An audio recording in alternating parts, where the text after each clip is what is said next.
You are live. Woohoo, we're live. We are live. And one person is watching. That is good. It is late here in New York. It is 10:51. Man, almost 11 o'clock. So I am overhauling my office completely. Before we get into responding to Mike Ward's video that he posted probably about a month ago by now. Yeah, a month ago. Before we get into that, I will tell you guys a little bit about what I'm planning. I kind of want to use the corner of my office here as my backdrop. Maybe move. Let me get you guys. Maybe move the bookshelf that's over there. Maybe move that over to here and put it in the corner. It is an absolute mess. I am taking everything and I am moving it around. And hopefully this tax season will be able to get some new tech. I definitely want to have 2 screens that actually work. I've got to get a new dongle for the USB-C connection that this laptop has. I want to get 2 screens on arms that I can move. Things like that for income tax and things like that are upgrades that are more or less for my office. So I don't really think of using hang on, get myself. I don't think of using money that I get from the Bible version conspiracy toward the ultimate setup that I would like to have for the desk and everything, which you guys can check out at our Buy Me a Coffee link down in the description. That's a pretty big wish for the way that I would finally like it, a big L-shaped desk that raises from uplift desk. Stuff like that would really help take our studio space here to the next level. We're hoping to maybe buy a house sometime next year, so we will see what ends up happening with that. For now, we're kind of cramped in this little, it's not a bungalow, but I was going to call it our little bungalow here. And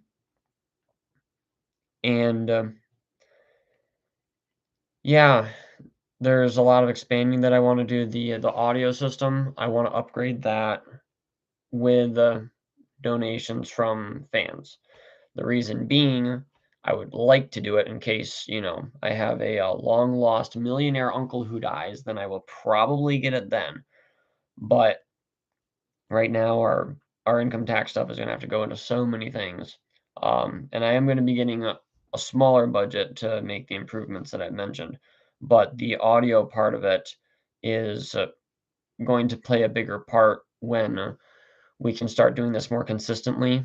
And we don't have a lot of people getting behind us right now. So it's a little bit harder to invest the money in something that's just going to upgrade the quality and make us be able to stream more frequently, even during daytime hours.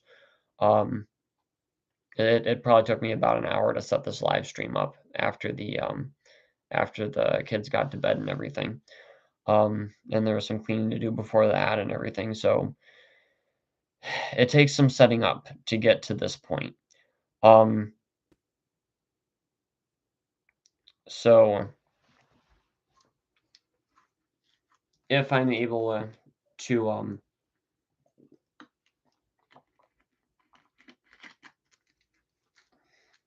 if you guys want to contribute to upgrading our sound quality and the isolation that we'll be able to have from the other noise that happens in the house during the day.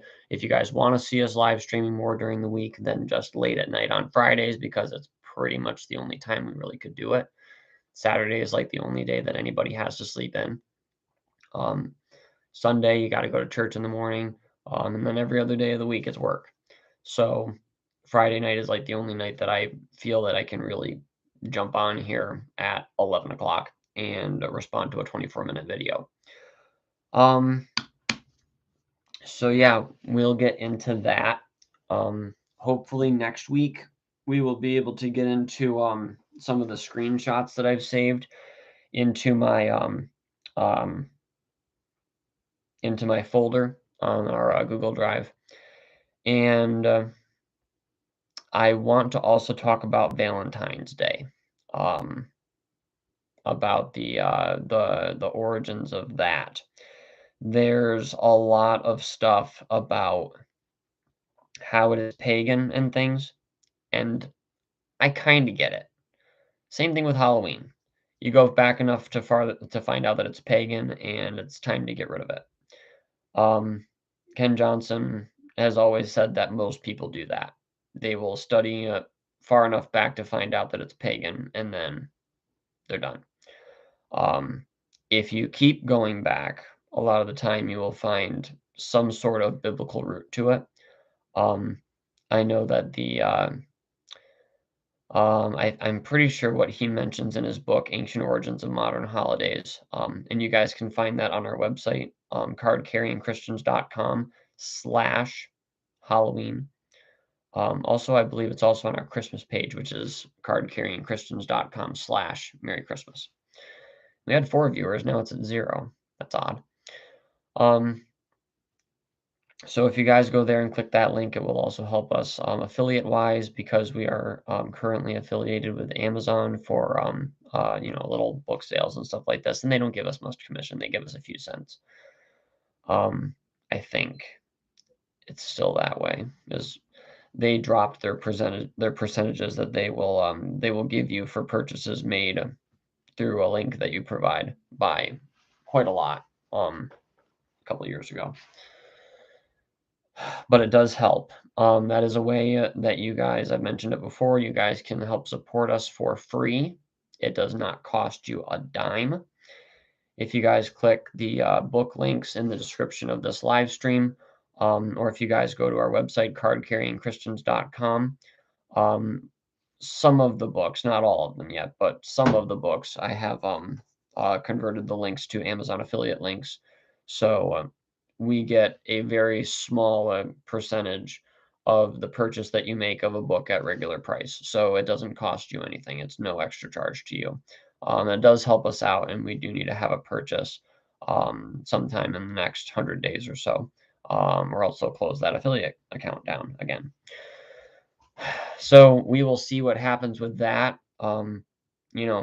If you don't plan on making a purchase on Amazon, if you click the link and buy something within 24 hours, usually they will recognize that, provided that I made it clear enough that it's an affiliate link. But where was I going with that? This is one thing about live streaming so late, you lose your train of thought so fast.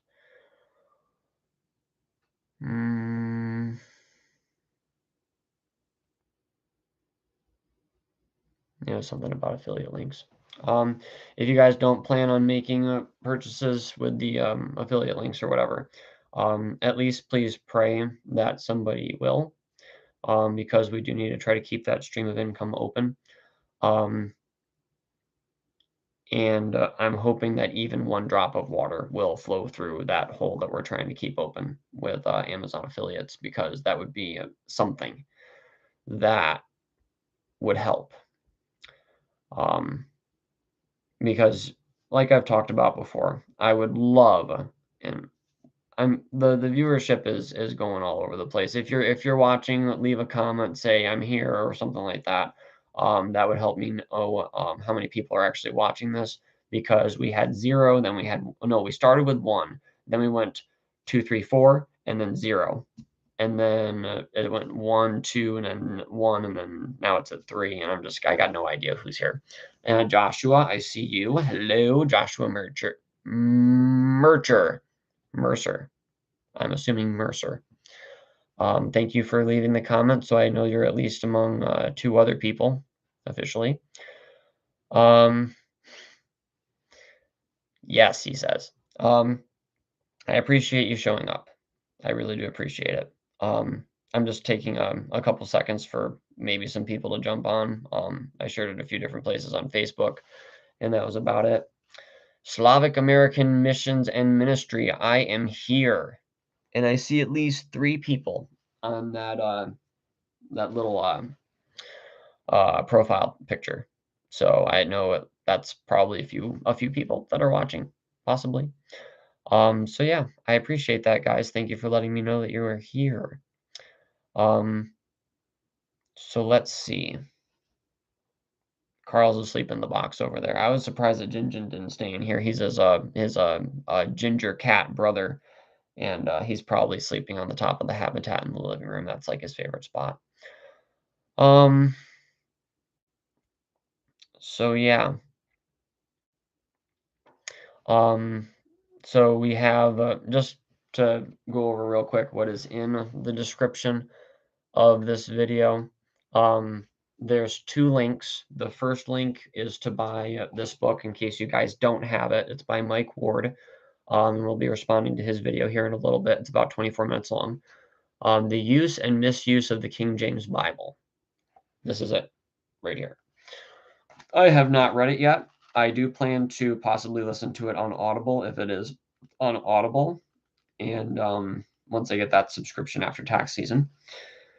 And or I could use an app that will read it to me because I don't know. I have a hard time concentrating on reading. I learn much better by listening.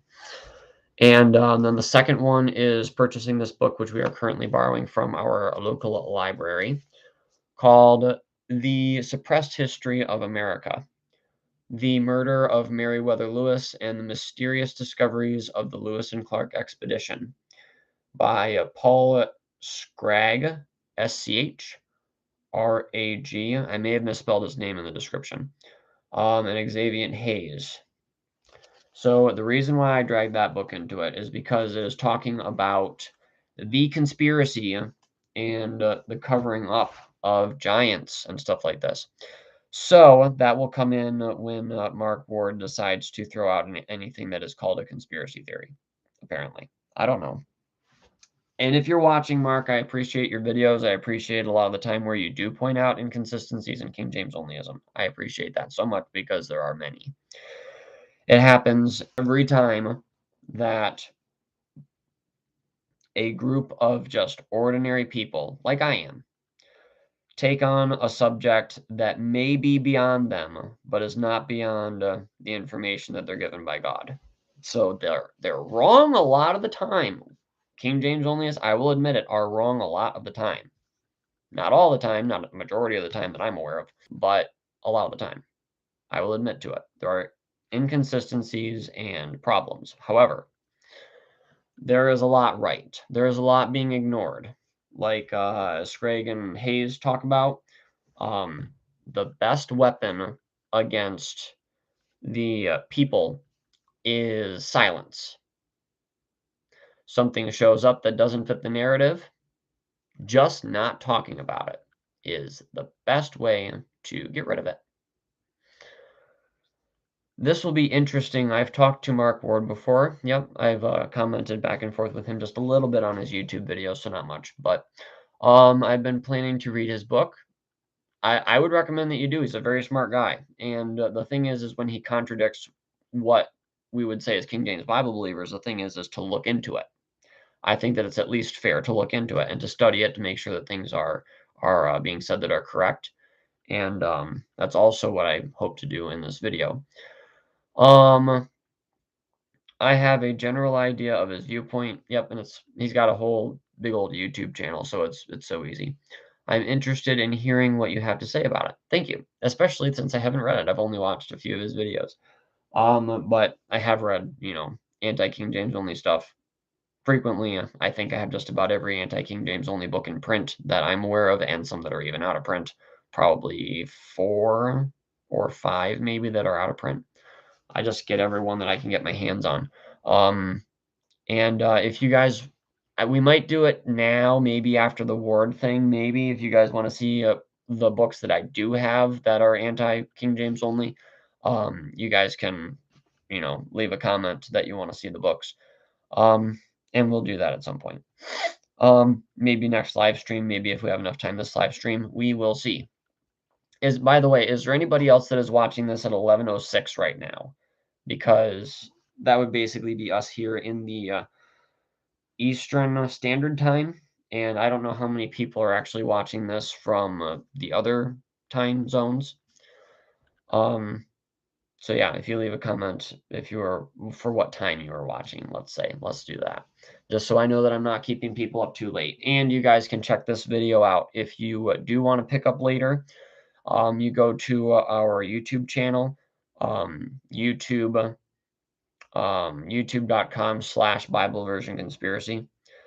That underneath the cover photo, it has the tabs underneath that says that say videos and about and things like that. There's one that says, I believe, live is how it's designated. And if you click on that one, it shows you all of our live streams. There's some videos that are they were only live streamed, and they're short and they're pretty interesting, a lot of them. So you guys can check out those ones there, and also our longer live streams like this one. Joshua, Slavic American Missions and Ministries, you guys aren't supporting me here. You guys need to comment what time you're watching this at, so I don't feel guilty this whole time and rushed. But if not, that's fine. I understand keyboards. They can be stubborn. But anyways, let's see. So the charge in this video, I'll probably end up grabbing Gail's book, Hazardous Materials, here eventually. The charge here in this video by Mark Ward, co-starring the person he is responding to, David Baker, which I haven't watched a lot of David Baker stuff, but he does look familiar. And I love Mark Ward's slogan. Help me end translation tribalism. I like Bible tribalism too, but Bible translation tribalism works too.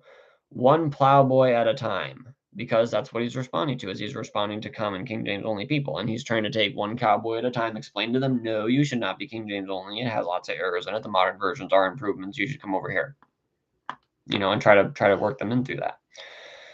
So anyways, this is the goal of this channel, and the goal of my channel is to talk about conspiracy theories that relate to the modern version translation controversy. So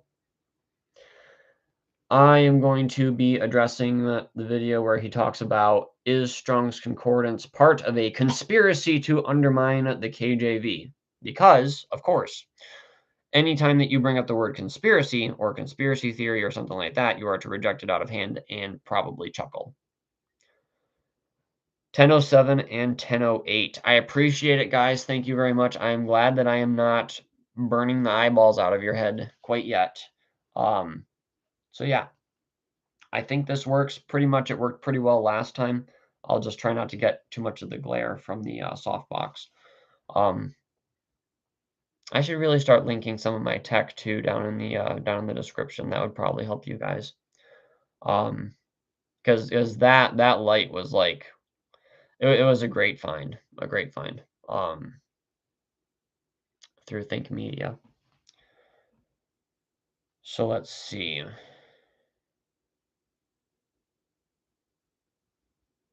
Does it show comments? Comments. Yes.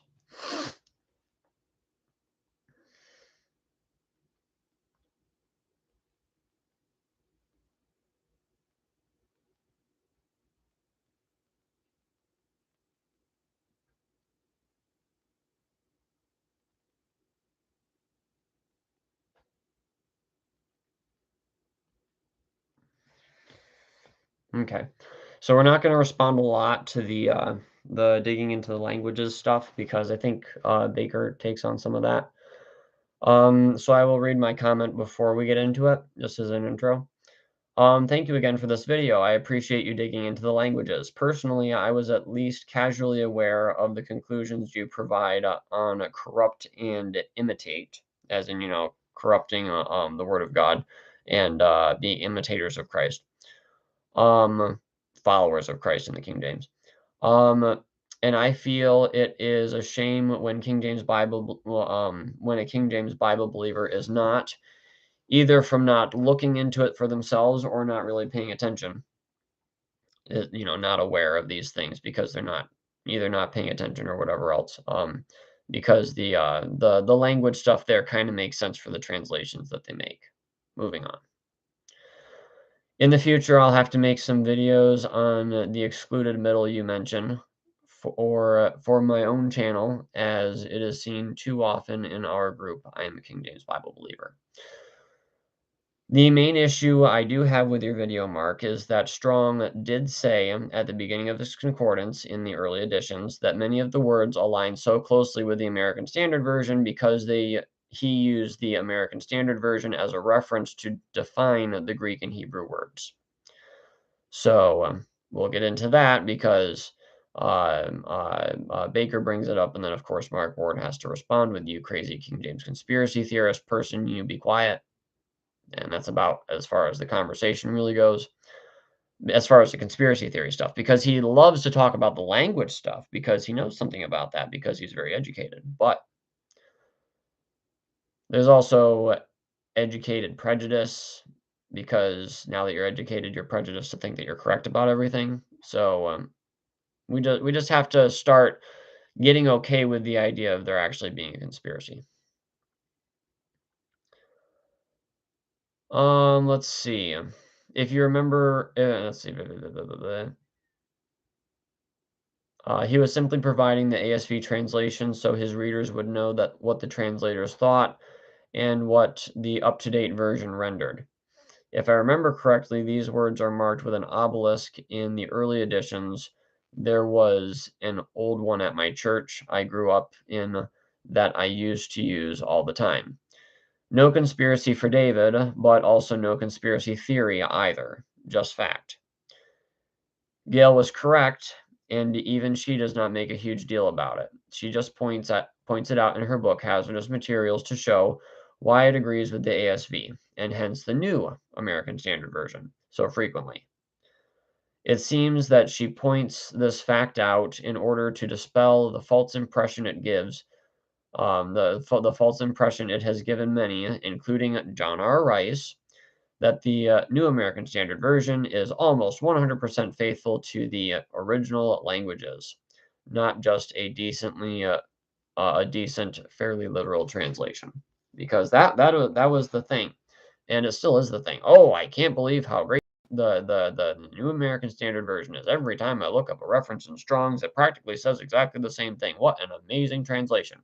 That's complete ignorance talking. Complete ignorance, and that's from a modern version, supposedly educated, usually perspective. It's kind of sad to see somebody write a concordance that is clear in the earlier editions about borrowing so much from their contemporary translation and then having people pick up the same concordance later on after that note has been removed, looking at the translations that are borrowing from that concordance very heavily, and then going, wow, look at that. It's practically a word-for-word translation. It's much more accurate than that King James. Just, okay. Oh, and I see one person like this. I appreciate you hitting the like button. If you all could actually hit the like button, that would help us tremendously with the algorithm. It will let us know that it will let YouTube know that there are people that appreciate this live stream, even though it is late. And it will help us out with reaching more people and also showing up on people's YouTube things. And they'll be like, oh, I'd be interested in that. Even our followers. Some of our followers don't even get updated when our videos show up. That's why I would highly recommend that if you are subscribed to our channel, there's a little bell icon that drops down and there's options. Okay, there's options now. So, and thank you all for hitting the like buttons. It looks like at least one more person that is actually watching right now has hit the button. So there's 4 and there's 3 people watching, so it works out somehow. Um, so those little bell icons, there's one for custom notifications, there's one for no notifications at all, and then there's one for all notifications. If you guys don't want to miss videos that we make, I would highly recommend hitting the all notifications button, and then that way every time we make a video or we do anything, it will show up and you guys will get a notification that something is happening. Let's see. So have you compared a Strong's today with an original publication? I think my mom has a condensed Strong's, and then we have the one that I borrowed from the church, which has to go back. That was a really early one. I don't know if that was even one of the first editions. I'm pretty sure, and now this is going way back, greater than 10 years. I'm almost positive that I checked what I could get my hands on. As far as that note in the beginning, I obviously have not gone through and checked the 2 different Strong's concordances against each other. I'm assuming that they probably differ from each other in subtle ways.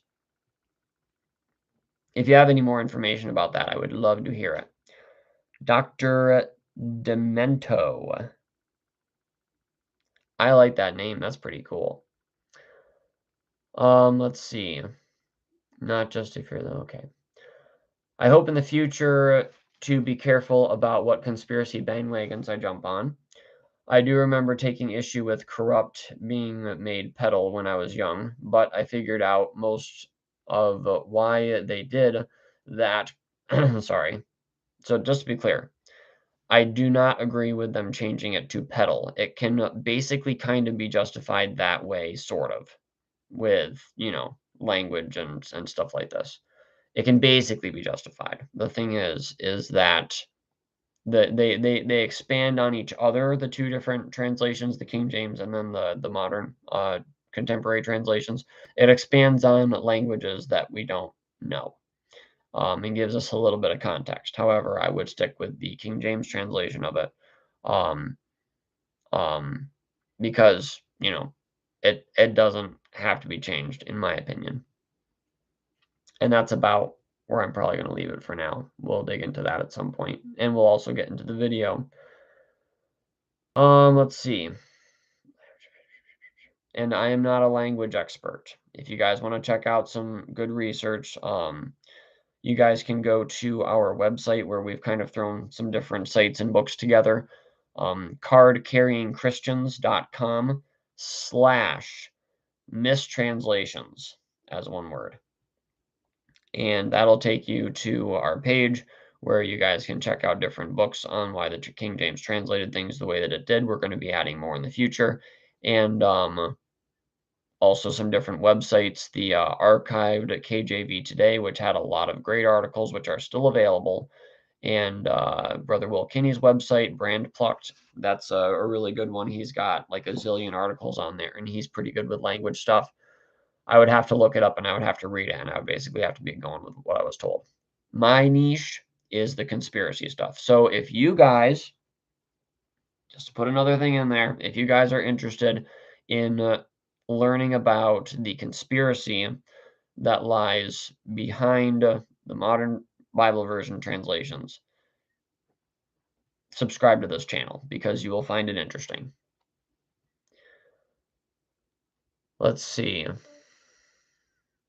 But I figured out most of why they did that pretty quickly and saw that the modern rendering expands on the accurate KJV reading. Thank you for expanding on it further. Now I have to go get me an OED. I wanted an Oxford English Dictionary for a long time, I will say. Follow/imitate was very easy to see why they would do that, and that there is not necessarily a conspiracy there. Not necessarily. I do, however, have to bear in mind that part of the New Order of Barbarians And you guys can also check that out. Let's see, do I have...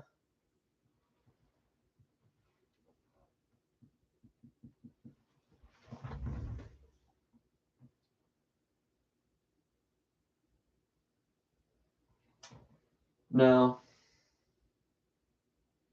No, I don't... Do I? No. I don't have that book with me right now. But you guys can go to our website again, cardcarryingchristians.com/barbarians. I would highly recommend that you guys listen to it. It's a long tape. It's on YouTube now, the New Order of Barbarians tapes, and I believe I have the book linked there as well. I've got to brush that page up. I think that and the King James Code might be my next two cards of the month deals with those pages that I work with on the website. But you'll notice in there that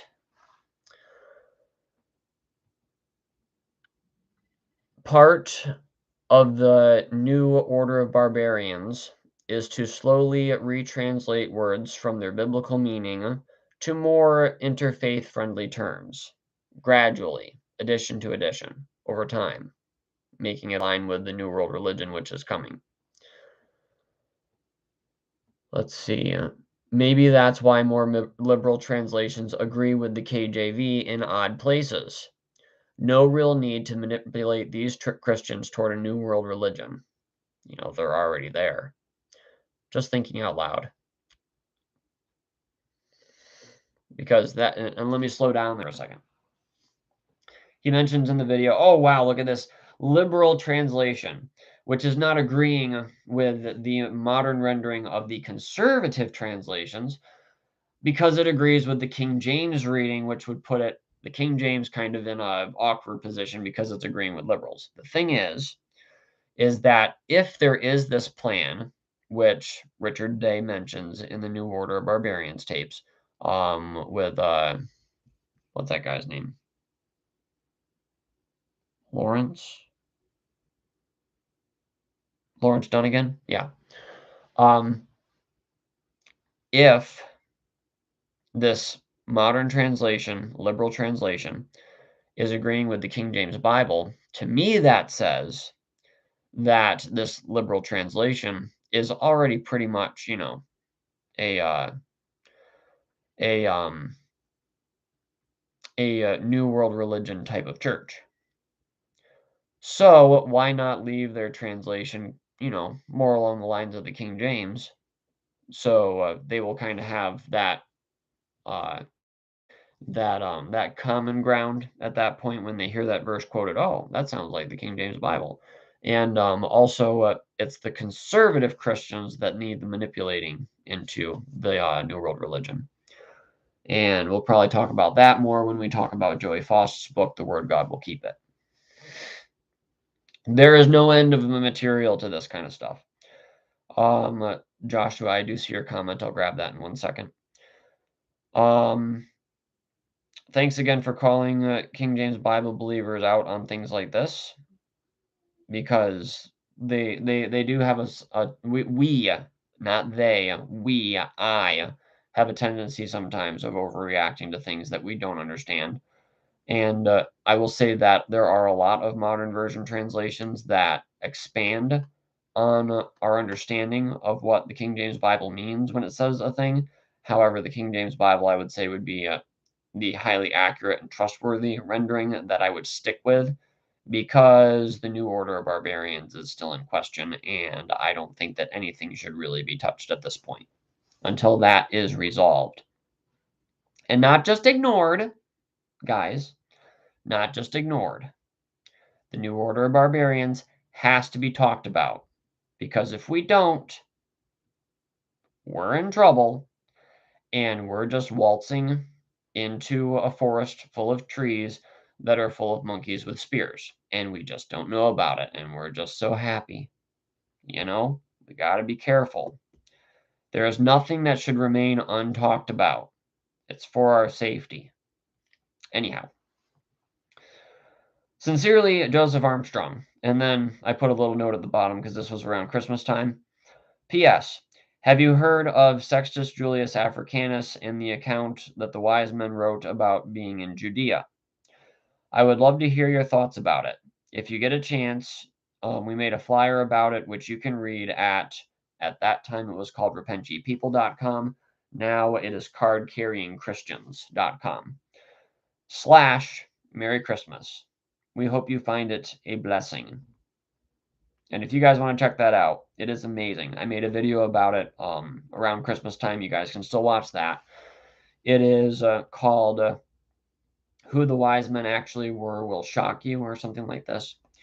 And it's an account written in, I believe, the 2nd or 3rd century by a man who is currently known as the father of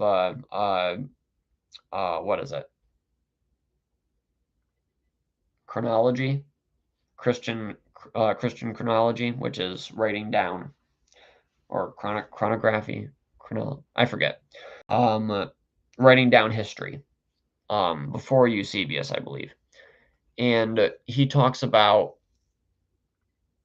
how the wise men arrived in Judea and wrote about what they found, and it's mentioned in one of Ken Johnson's books along those lines. It is fascinating. It is shockingly very, very Christian. And I would highly recommend that you guys check out that flyer. Tell me what y'all think about it. There's a contact form there on the page. You guys can fill that out, and that message will come to my emails. That's at cardcarryingchristians.com / Merry Christmas, as one word. Let me just hit this comment real quick, and we'll jump into Ward's video. Well, it's only been about a half an hour. So I've read that there were 2 Westcotts, yes. One was an Anglican minister, the other was an occultist who I believe was associated with the Golden Dawn, which I've really got to nail down my stuff on that one, but that one's that's a pretty scary one. One was an Anglican minister and the other was an occultist, and that these 2 people often get mixed up. Probably by some people, yes. But it's kind of hard to read somebody's book by a person whom you are talking about, B.F. Westcott, versus W.W. Westcott. Like, I'm reading an occult tome here. This is very anti-Christian. It's full of pagan symbols. It's full of, goat sacrifice and pentagrams and stuff like this. This is so easy to confuse with a commentary on the Gospel of John. So simple. Their signatures apparently looked somewhat similar. B.F. Westcott was kind of skinny and kind of, in some pictures, kind of creepy looking. And from what I've seen of W.W. Westcott, he was a little more portly and had a beard. And there are photographs of both of them. However, there is potential for them actually still being the same person. People dress up as Santa Claus all the time. Big man with a beard, I don't know, perfect cover. But why would you have your last name be the same? I don't have an idea. But there are people that live double lives because of different programming that they've had done to them against their will. What's his face? Fritz Springmeier talks about it a lot.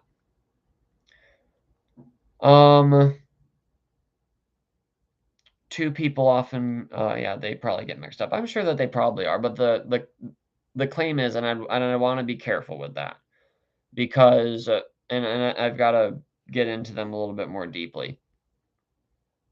I think that New Age Bible versions may borrow some from D.A. Waite's stuff, and trying to include a lot of research that he did. So errors may have crept in from that, but I think that Gail pretty much checked everything against the books that they actually had, because she brings in you know, page numbers and work and the titles of the books and stuff like that. But personally, I think that it's kind of stretching it to think that those two were actually flip-flopped. Satan leads a double life. Yea, hath God said. Yea, positive, hath God said, negative. I like that. And high above God's name, hi Gary. I appreciate the way that you look at things, and I'm looking forward to reading your book. That'll be interesting, and I'm sure I'll have comments to make it on these live streams and such, which will get more frequent once we get the audio hardware that we need. You guys can check out the link in the description for our Buy Me a Coffee account. Go to the wish list tab on that website, and you guys can see some needs that our family has as far as health supplements and stuff like that that we need, and some different tech wishes that are also included, most of them for this channel. And that thing about yea hath God said, I'd hate to try to take that as a you know, what is it, not ex facto, just like, you know, this, therefore that, because I'm sure that there's so many places where you could find a double life in so many things that are said in the Bible. I mean, I would have to keep my eyes open. But thank you for the comment. By the way, every comment that you guys leave, you know, say hi to each other or something like that. YouTube wants to see that there's comments being made on a live stream for a channel, and then that will help our channel be able to get on even our subscribers' pages a little bit more frequently, because there's guys, think about it. There are almost 400 subscribers for this channel. It's at like 371 as of today. And there are 7 people watching the live stream. Most of my videos get about 100, maybe 200 views, something like that. So there's 100 people that apparently either aren't getting notified, or they've just lost interest in the subject and have forgotten to unsubscribe or something. YouTube is a pain. But I do plan on being consistent. I do plan on doing these live streams until I can no longer speak, which may be sooner than later. So we will get into Mark Ward's video. Like I mentioned, there's links down in the description for buying his book, and those links will help us out. They will help us keep open our affiliate account. If you buy after within 24 hours of clicking the link, that'll help us out tremendously. It's not a lot of money that we get from Amazon affiliates, but it's something, and we need to leave that door open. We need to have a verified purchase in the next few like next 2 or 3 months, something like that. And if you guys don't plan on it, pray that somebody will. That's really what I would love to ask, is that if you don't plan on supporting our ministry financially, remember us when you're on your knees. We need it. We need it more than you know. We're trying to find a house. We've got all kinds of, you know, health things that we're dealing with. Just all kinds of stuff. Things are picking up. We are being blessed tremendously. What book is that? That was Authorized, The Use and Misuse of the King James Bible by Mark Ward. It is an anti-King James only book, which I highly recommend people pick up, because it's an important book. Every book, I feel, that is written against King James onlyism is it is invaluable. Even the weird, silly ones, like the one that's like half cartoons. And here's why. Because they correct us sometimes. They point out things. Oh, we did something wrong. We need to fix it. It's constructive criticism, yes. And then every other book that doesn't actually destroy King James onlyism even when it tries to, and doesn't prove an error in the King James Bible, is one more book that wasn't able to do it, and is just that much more strengthening to belief in the King James Bible. Just going to look at these comments real quick because they're coming fast. Keep the spirit, and I'll do what I can to help if you would like to chat. Hey, absolutely. If you're on Facebook, message me.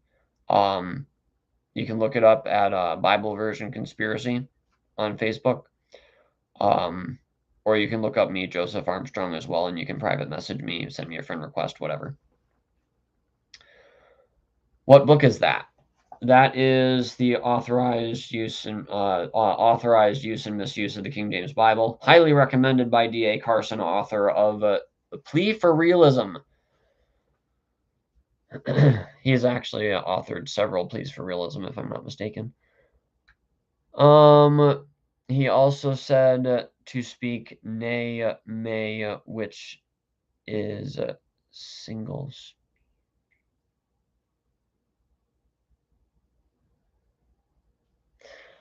I don't know. You're as obscure as I am sometimes, Gary, but that's okay. It makes it more interesting. Which, by the way, any of you that are watching this, because I see there's at least 5 people, and there's at least 5 people probably commenting at this point.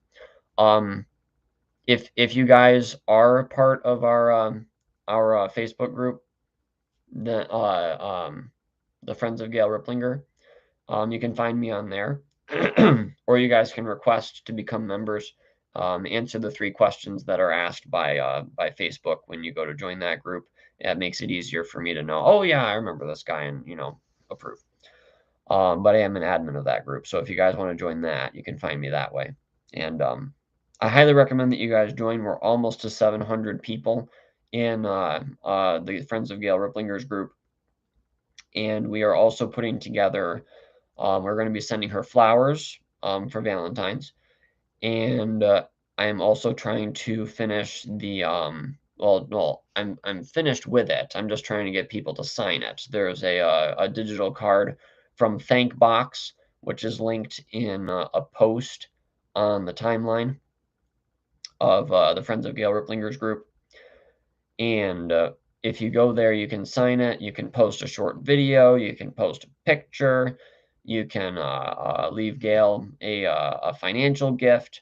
I'm sure that she could use it, and everything you guys could give her as a blessing. So that is also an option if you guys want to hit that up. Even if you just want to leave her a short message, let her know what you think. It's going to be going to her directly on, I believe it's on Valentine's. Yeah, either it's on Valentine's or it's the Saturday before Valentine's that we'll be getting to her. And hopefully we'll be talking on next Friday a little bit about Valentine's Day and get into some heated discussion about that hot rock. And I just need to find my book by Ken Johnson. I'm getting distracted by the comments. I'm sorry. Let's do.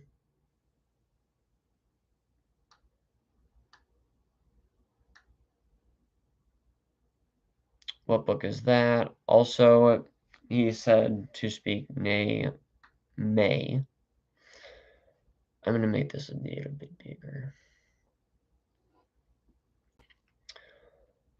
William Robertson. Nope. Yes. No. Yes. He is a deceived liar. I believe you're talking about Mark Ward, and I will say that he is deceived on certain points, absolutely. And I think that sometimes he is much too fast to assume that something that is called a conspiracy theory is a conspiracy theory. And I know he doesn't like David W. Daniels, who is, I think he told me one time I'm like his oldest friend on Facebook. The poor guy, he's amazing. I love him. He's smart and he's got like no time, and that's the problem is you get like no time when you're smart and you're active. But yeah, he's a wild-eyed conspiracy theorist, Mark Ward says. And I see the comment from Joshua about Sinaiticus. No double life. I'm not sure, Gary. I'm sorry. It's late. My riddle brain is not functioning. Help! What do you think of Tischendorf's discovery of the Codex Sinaiticus? We're not getting down that rabbit hole right now. Holy cow, guys.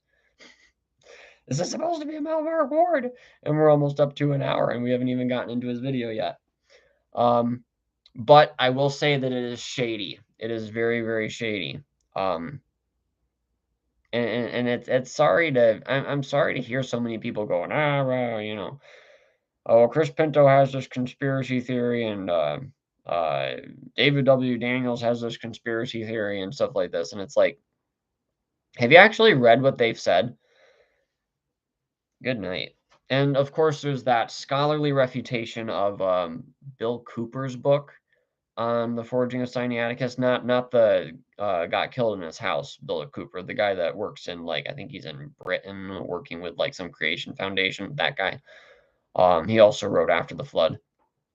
But there's a scholarly work referring to his book, and David W. Daniel. I sent this article to David one time, and I was like, you know, you wrote a book about the forging of Sinaiticus. So, do you have an answer for this paper? It just came up. You know, what have your thoughts been on it? And he said, oh yeah, I've already read that. And in my book, I avoided all the problems that Bill Cooper had. And I was like, oh, fair enough. What do you think of the blah do do do? Can we trust the old date assigned to the codex by most scholarship? Question mark. I appreciate that question. It's loaded. Yeah, Bill Cooper is a great writer. Do I still have? Hang on a second.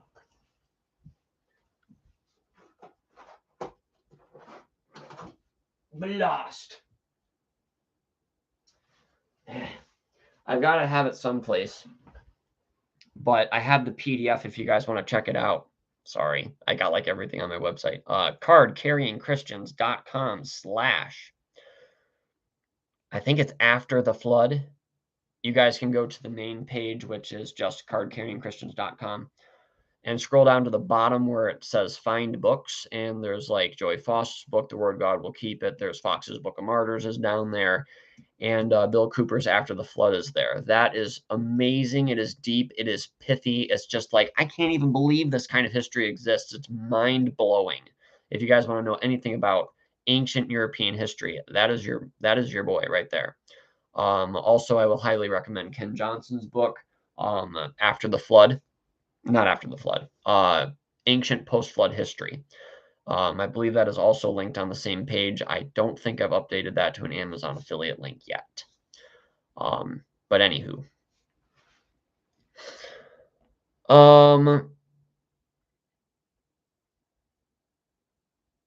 And no, I don't really think that we can trust the manuscript until it has been dated. And I mean the ink. I don't mean the paper. Anybody can pick up old parchment.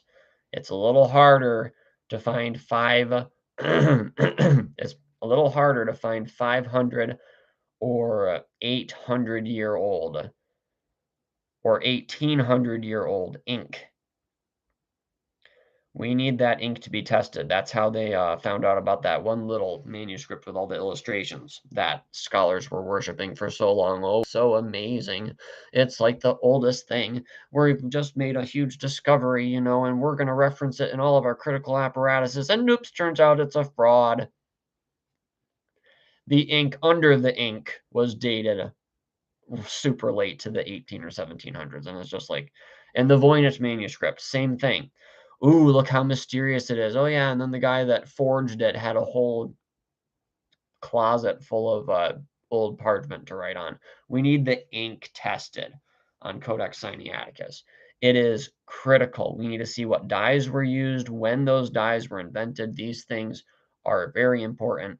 And David Daniels, if you're going to be watching this, I'm sorry. I'm just going to keep bugging you. Are you gonna post the second video of that talk anytime soon?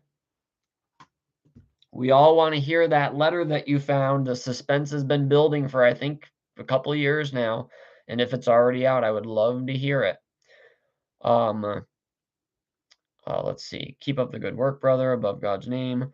Why do you think Jesus said to speak yea, yea, and nay, nay?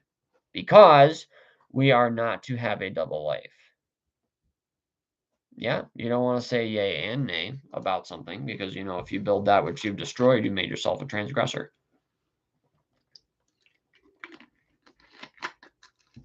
However, I think that yea is just kind of a common addition to King James English at the beginning of words just to get somebody's attention, kind of like behold. At least that's how I perceive it.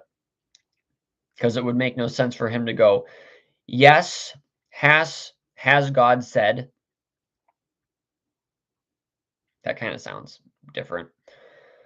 Let's see.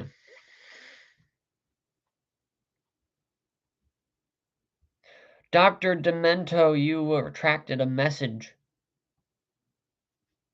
I would do that if I gave out, oh, yeah, you can come to my house and we'll have dinner, and gave you my home address.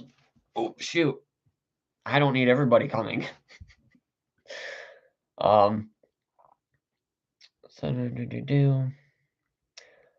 have to go, but saw you were live and wanted to say hi. Goodbye. Thanks, Gary. Sorry you've probably already left. I appreciate it. Thanks for stopping by.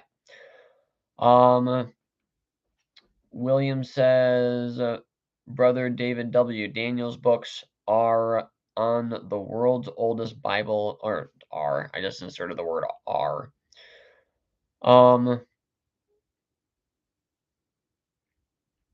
I have to go, but I saw you were live and wanted to say hi. That was Gary. Brother David W. Daniel's books on the world's oldest Bible are great. Yes. I deeply appreciate his Is the World's Oldest Bible a Fake?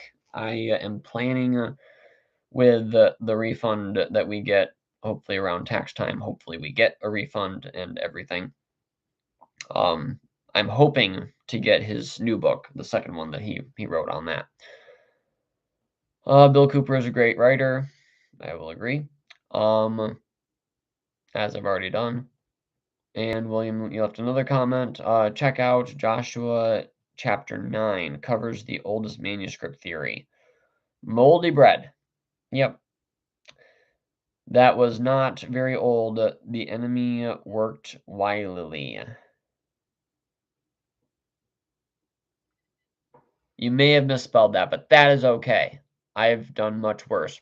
I was thinking about inserting the word R in Gary's comment when I was reading it. Or no, William. I did it in yours. And I was like, where was the letter R when I was spelling out the word shirt several years ago?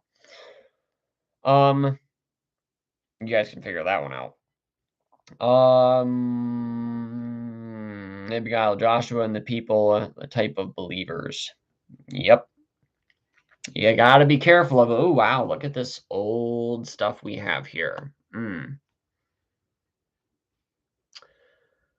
Anyhow, thank you for the subscription, Dr. Demento. And you appear to be a photographer. I myself am a aspiring shutter release monkey.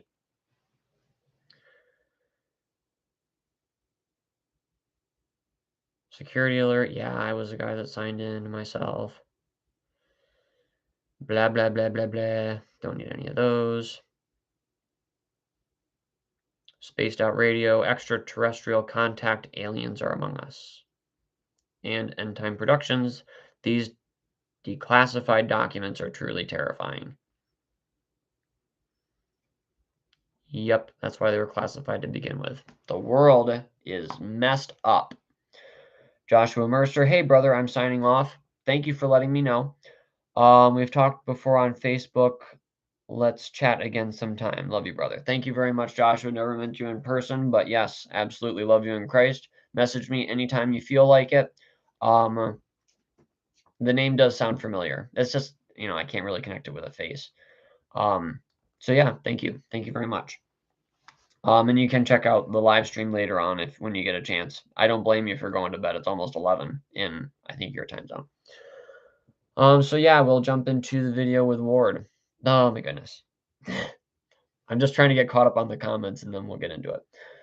Photographer, videographer, director, producer of over 350 TV programs, over 1,000 commercial videos, and currently filming commercials for New York ad agencies. Wow, Dr. Demento. You have not a lot of time, sounds like. You want to come up, Carl? Oh, say hello to the peoples. Everybody's gonna miss you if you don't show up. Right. Yeah. Aw. Okay. I kind of wish that I had gone into photography. The only time that I've really gotten paid for my photography was when I was 5 years at the Cooperstown Dreams Park, doing photography there. I am currently back at the Cooperstown Dreams Park, not doing photography, but still having fun.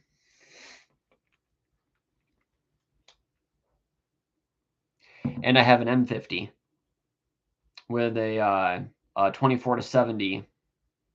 So yeah, I realized that, I needed some glass and I got it used. Oh my goodness. It was such a deal. It was amazing. Oh, and I also recently got myself a Peak Design sling, the 10 liter, which I'm not sure if you probably know about Peak Design stuff, but I love their designs and I'm very happy with the bag. All of the money that I got for Christmas from my cousins and my brother gave me a card and my parents gave me a couple of cards for Amazon and stuff like this. All of them went together and I was able to get the bag and I was just like, oh, and it's been so nice compared to my Amazon Basics bag, which is over there sitting there just going, why don't you love me anymore?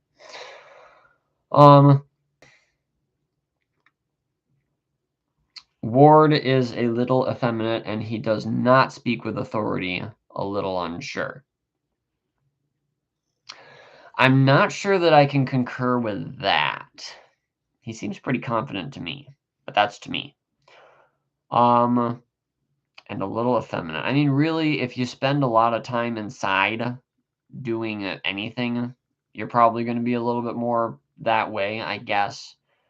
If you work on cars for a living, it's going to be very hard. And that job is going to be very hard on you if you already come to it that way. So, okay, I've kept up with comments or caught up with them.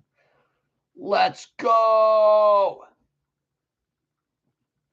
Carl. Boop. Yeah. Rewind. My father taught me an important life lesson, and I'm going to share it with you in this somewhat more informal video on my channel. Life lesson from his father. Don't knock the laptop off. About, political pundits, people on TV or newspaper or radio. Back. Okay. Years ago, my father taught me an important life lesson, and I'm going to share it with you in this somewhat more informal video on my channel.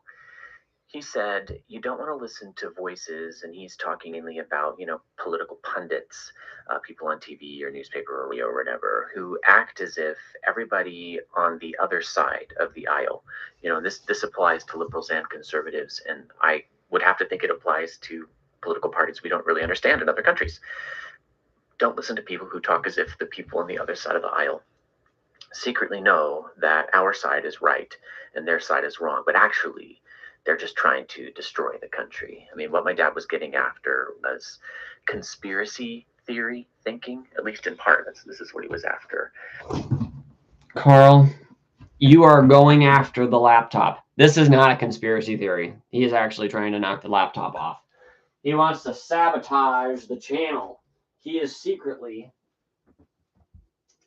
Sorry, Carl. I love you. But you gotta stay out now. You can sit on my lap later. He is secretly working for the mob bosses that control Mark Ward's family. Because Mark Ward's great-grandmother is being held hostage. Sorry. Anyways,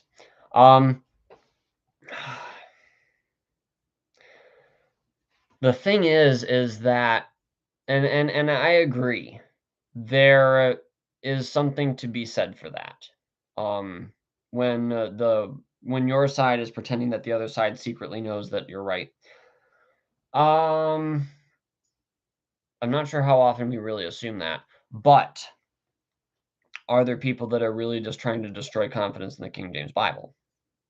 Yeah, yeah, there are, and there has been for a very long time.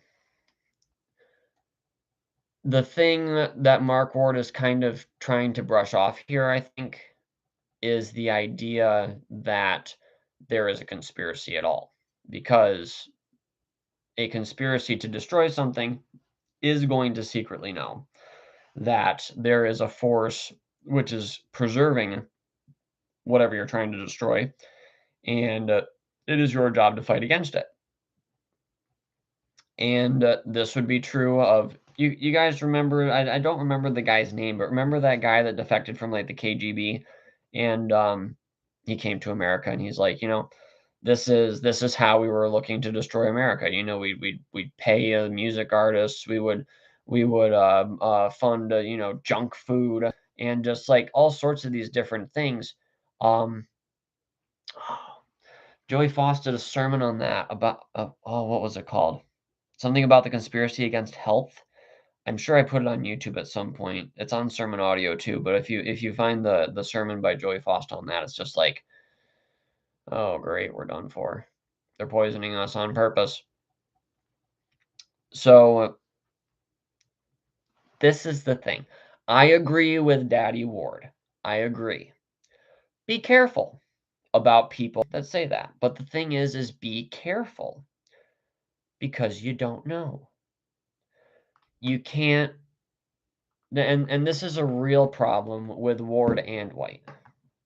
I don't know if it's just because they're on the other end of the alphabet and conspiracy is like only one letter down from Armstrong. But just because it's something that, my one supporter for card carrying Christians, he's been my supporter for I think about 2 years now. Recently we've added my in-laws, but his father, he used to tell his dad that, sugar's not good for you. And his father would be like, that's just a conspiracy theory. And everything that John tried to tell him that he had learned over the course of, who knows how long, about health and different things like that. He's just like, my dad never listens to me. Everything's a conspiracy theory. He doesn't listen to me at all. The thing about throwing up the word conspiracy theory constantly just shows that there is a subject that you can't deal with and you don't want to deal with, and that you lack curiosity. And what you want to do is you want to call somebody a name, give somebody a negative feeling, and make them be quiet and go away. And that's poisonous, because that kills discussion. And this is why this channel is here, because there is a conspiracy, I think, behind the modern version translations. From what I've seen, there is a conspiracy behind the modern version translations, and it does not mean it is not implied by me, and it is not true that Gail Riplinger started it. We're going to go after New Age Bible versions, say it's all a bunch of hooey, go after some different things that we can handle about text and translations, and call it all nonsense, wild-eyed conspiracy theories right off. About 700 pages of research. She's an absolute kook. Move on with our lives. You can't do that, because this idea goes beyond Riplinger into the past. You guys can check out Joey Foss's book, The Word God Will Keep It, about that. It's nothing but history from 1611 to the present. And the dark side has a lot to say about the King James Bible and what they're going to do with it. The Jesuit conspiracy. Just many different things. And these things have to be dealt with. They have to be talked about. They are important. The his book is great. Yes, yes, it is. It is. It is. It is eye-opening. It is beyond words. I'll probably stop my rant right there. We'll pick up with another rant in a little bit. We're only about 48 seconds in. It starts to get you into narrower and narrower rabbit holes. It really is a matter of charity. I think this is something else that he was saying. It's a matter of charity to believe that your opponents are sincere as long as you possibly can. And that's definitely been a life lesson I've learned. I think also it's important, a lesson that I've either derived from my father or has kind of come alongside of this advice he gave me a long time ago. It is that if the Bible teaches that everybody's made in the image of God, and it does, then there is good in every person. I was even witnessing to somebody yesterday, a leader at a college center for equity, diversity, and inclusion. We had a nice long chat, very cordial, but we definitely got to places where our worldviews, our religions differ.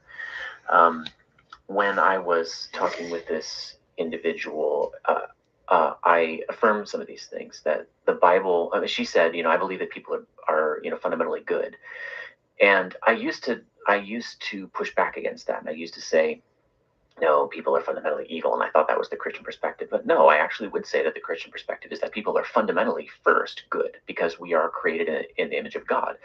The problem is that goodness that Adam and Eve had is no longer unalloyed.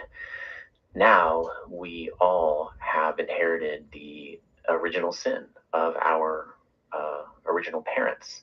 And therefore, everybody, yeah, is fundamentally and first good because we're all created in the image of God. But right alongside that, and without exception, except for Jesus, there are no humans who lack the effects of the fall. So everywhere you look, you're going to see creation and fall. And therefore, you ought to be able to find people on the other side of the political aisle, or even, dare I say, the theological aisle, whatever that theological aisle is. You're going to find some people who have some good in them, despite all the bad. And guess what? You've got the bad too. That just, it doesn't make me a relativist in which, okay, everybody's good and bad, so I don't have to discern anything. No, I think that my tribe has more good than bad for sure, and I think it has a better proportion of good to bad than other tribes out there theologically. I hold my views because I believe the Bible teaches them. I just have a level of humility, I hope, when it comes to issues that divide Christians, because I recognize very likely people out there are seeing things that I'm not seeing. Now, can I apply this to? I'm glad that he's fair with people. I just hope that he considers King James only people. That's a question. We'll see what he has to say after this, but it was weird when I actually talked back and forth with him in the comments. I mean, I thought it went relatively good, but he was like that he tries to be nice as he can in the videos, but he doesn't pull as many punches when he's commenting for some reason.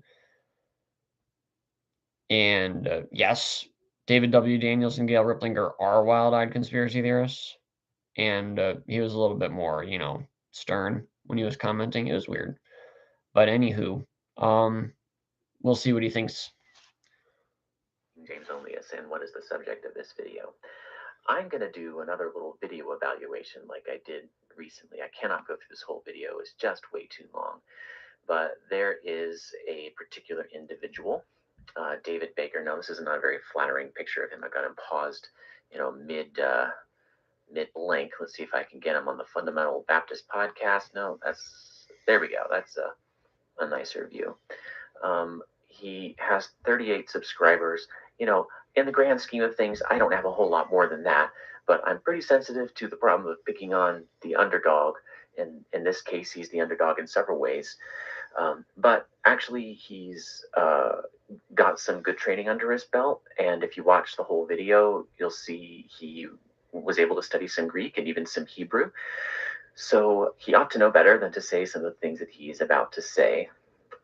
What he's doing here in his video, Have We Made Greek a God, is attacking the use of Greek in the pulpit. He doesn't really put forth in this video a positive, constructive alternative. Is there any way to use the Greek appropriately? Because ironically, he does use the Greek appropriately, and does so very trenchantly, I would say, incisively, in a portion of this video.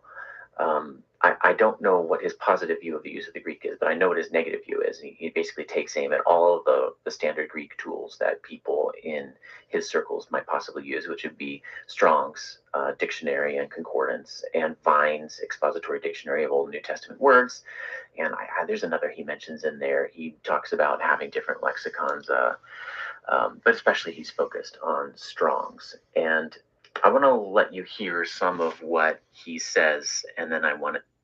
Okay. Hazardous Materials talks a lot about Greek and Hebrew study dangers and stuff like that. I appreciate what she's written in that book. I want to go through it carefully and, figure out the whole thing. It would be great sometime. I don't know if she's ever like, I would love to be able to bring her onto the channel. The thing is that there's no way that she's going to want to get up this late and do it. And I'm not sure that she even wants to appear on YouTube. That's another thing. I'd love to be able to convince her to do it. But there's many things that have to come together before that. Many things that have to come together.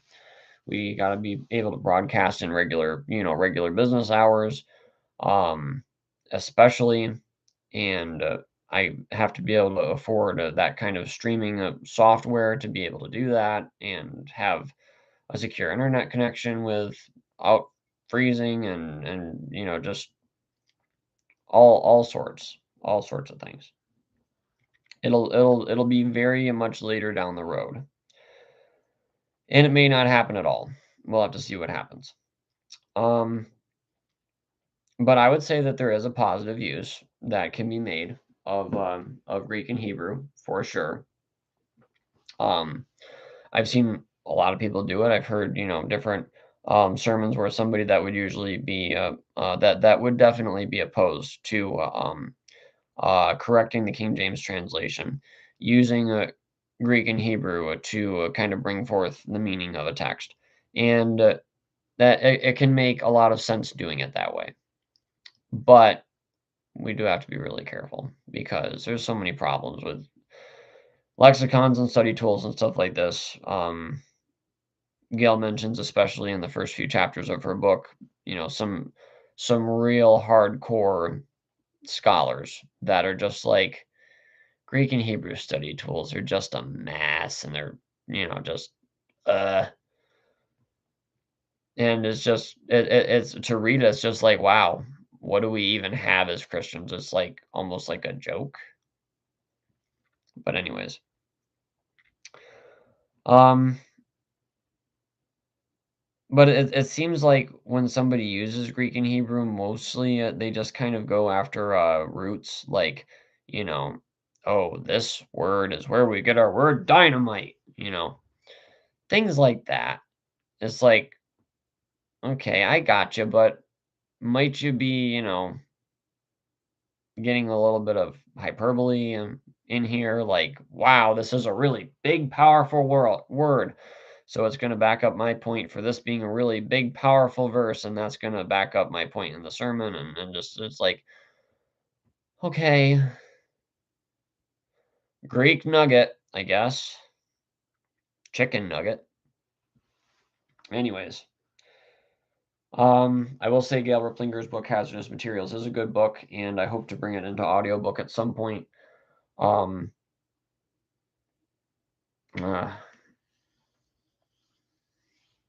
Please be praying for me. Please. I'm trying to get card-carrying Christians set up to a point where I wanted, and so I can just leave it and, do a card of the month thing.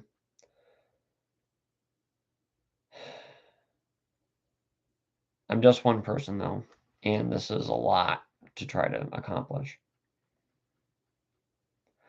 I've been blessed in more ways than I could have asked for.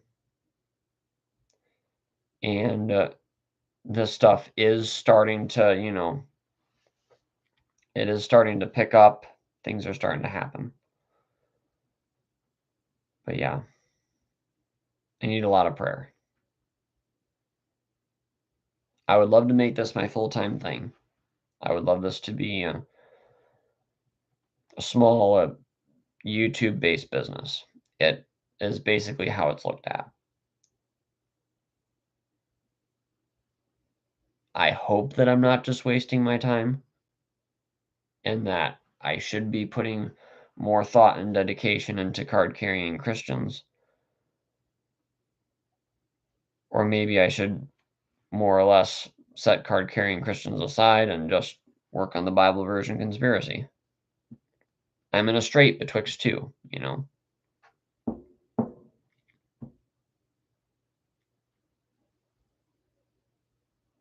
And I can't just say, we'll move on.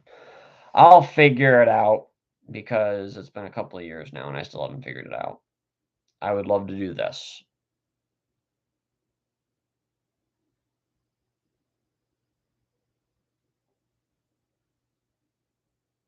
I don't know. It can be discouraging though. Add me to your church prayer list if you think of it.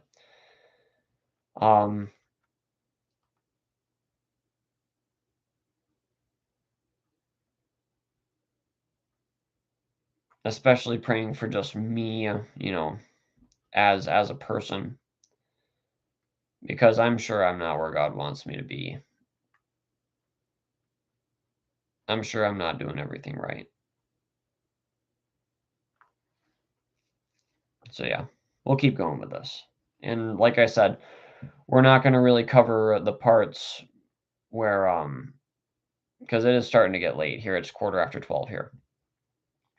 And people are going to start dropping off and stuff, and I get that. I totally get that. And I wouldn't blame you if you didn't pick up with a probably 2-hour long live stream at some other point, because who has the time to do that? I do want to make some shorter videos based off of these live streams, and that'll happen. But right now at 12:15 at night, it looks intimidating. It looks hard, and I want to go to bed. So let's do this. Want to do some evaluation. I'm going to raise the question later, not only what do I disagree with here, and there's going to be plenty, but can I find some good in him, given our profound disagreement over the King James Version? I think I can. I've already hinted at it. All right, let me get you started with. He's really a good person under all the King James onlyism. Don't need any addition, no correction, nothing taken from it. Thank God tonight for the Holy Bible. I just realized I have this going on double speed for you. Sorry. That was really a lie. That's what I always do. I can't stand watching a YouTube video at the right speed unless it's like sports and I have to, see it real time.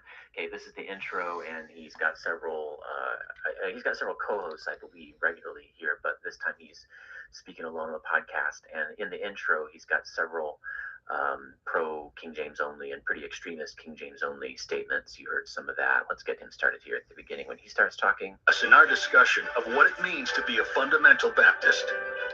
Hello and welcome, David Baker. Welcome to the Fundamental Baptist Podcast. We're glad that you're here.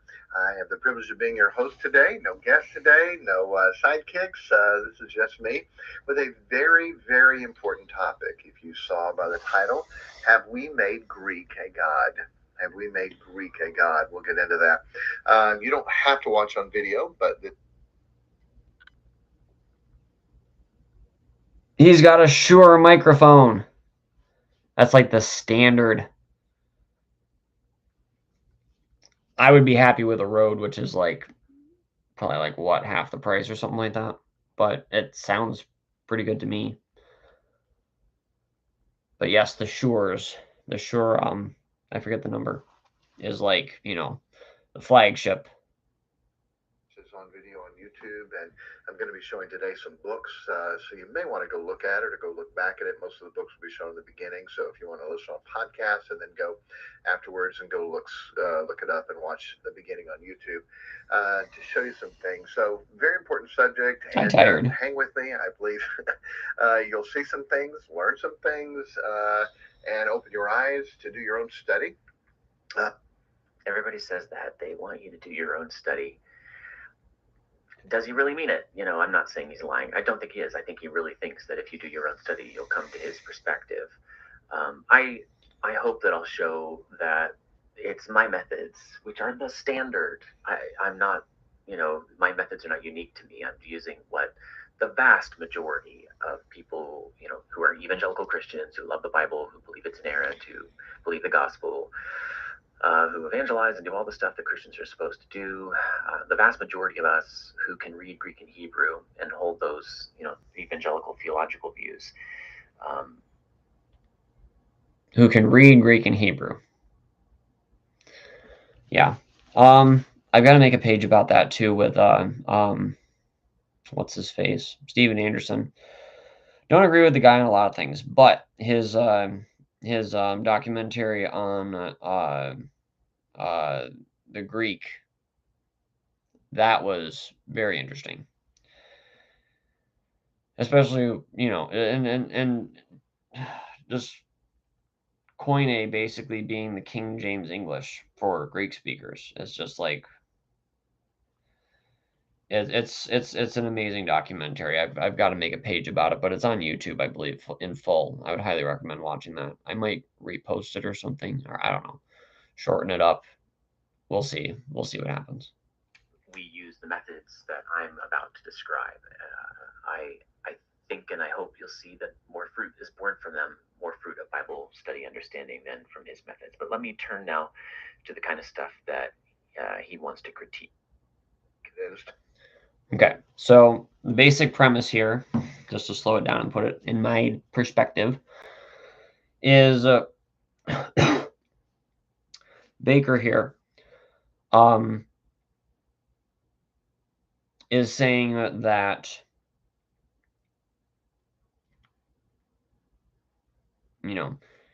there is a conspiracy.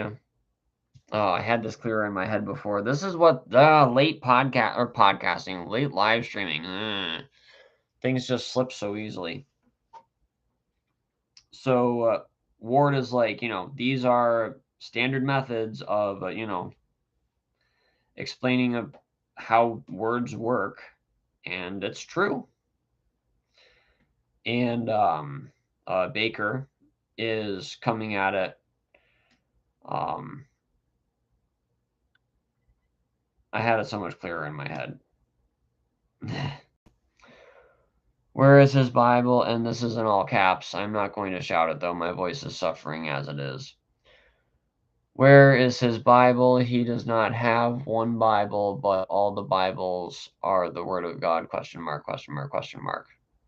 Yeah, well, I get it. I totally get it. And that was a problem that was talked about way back in the 1800s. Of the first time that they revised the King James Bible, there's going to be another one and another one and another one and another one, and pretty soon everybody's going to be making them, and nobody's going to know what the Bible is anymore. They were talking about this before the revised version happened.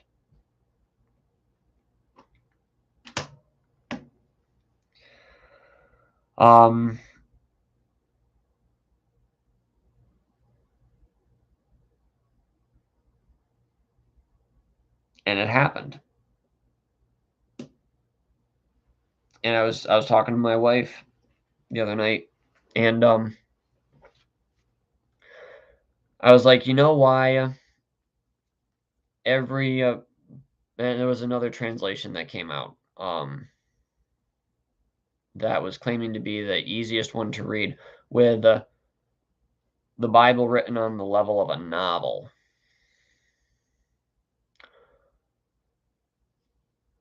The reason why they, in my opinion, that they keep coming out, every modern translation says, oh, this one's easier to read, this one's easier to read, this one's easier to read, this one's easier to read, this one's easier to read, this one's easier to read. Apparently they're not doing a very good job because now there's even less people reading the Bible. And they really think that there's so many people out there that aren't reading the Bible just because they think it's hard. And that's true. But the problem is that a lot of people have just been led to believe that it's hard by the advertising. So yeah, you got to be careful how you advertise. And the reason I think that they are constantly turning out versions that are easy to read is, or the easiest to read, or the most up to date, or whatever, is because they are trying to kill a version which they don't think is easy to read. But you know what? It's not working. And they have to keep trying. And apparently, it just keeps not working. Anyways, we'll get back into this. We're elevating the Greek, or these Greek definitions, above the Bible. Have we made Greek a god? Exodus 20, verse 3, as you know, thou shalt know whether gods before. Which is really sad that they would do that because they can barely even read Greek, let alone speak it. So it's like, why would you even? But I and this is a common thing with pastors, is that they'll just read way out on the end of a definition of a Greek word, and they'll pick that because it backs up their sermon. And there's so many times that just, and White's talked about it, and it's just, it's embarrassing, but it happens so often. Mike Hoggard used to do it when he was into that. Brother, the KJV is called Biblical English. All the other Bibles are not. For me, we should not put anything before God, in front of God, above God.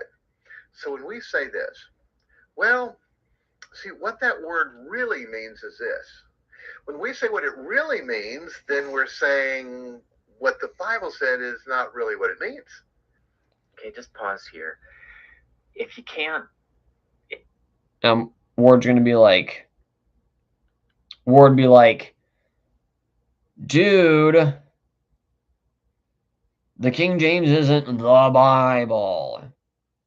The original Greek was the Bible, and everything since then that's a translation is not actually the Bible. It has to answer to the original Greek, depending on whether or not it was all actually written in Greek. Yeah. But the thing is that to American and English-speaking Christians, the King James Bible has always been the Bible. Most of history has found English-speaking Christians regarding the King James Bible not as a translation, but rather as the Bible itself. That's a problem when you go to revise it, because then everybody's like, oh, that wasn't actually the Bible? Okay. And this one disagrees with that one. How do I know anything now? Throw it out. The pastors and people and real journalists back in the 1800s, they were like, Christianity is going to decline and infidelity is going to ride boldly forth with a high hand. And it happened. This is how we got our modern era. And of course, the people that are wanting to destroy Christianity are going to leap at the opportunity of revising the Bible. If this prediction is correct, then why not? It seems like the best way to get rid of Christianity. So, Joey Foss's book, The Word God Will Keep It, highly recommend it. Check it out. We'll keep going with this, and Ward's going to be like, oh, you don't know what you're talking about. How could you elevate the King James Bible to the level that Ruckman does? It's double inspired, all this nonsense. Yeah. We're going to get to the conspiracy part of it first, and I want to show you guys some stuff I have pulled up on the screen. If you can't grasp this, it's really hard to understand King James onlyism. It's certainly hard to see through the smoke that it generates, the smoke screen. He just said that if a preacher stands up and says to his people, you know, what the Greek means is such and such, if that disagrees with the King James Bible, then it's disagreeing with the Bible. He treats the King James as equivalent, as fully equivalent to the Bible, so that there's no way that you can appeal to the Greek against the King James.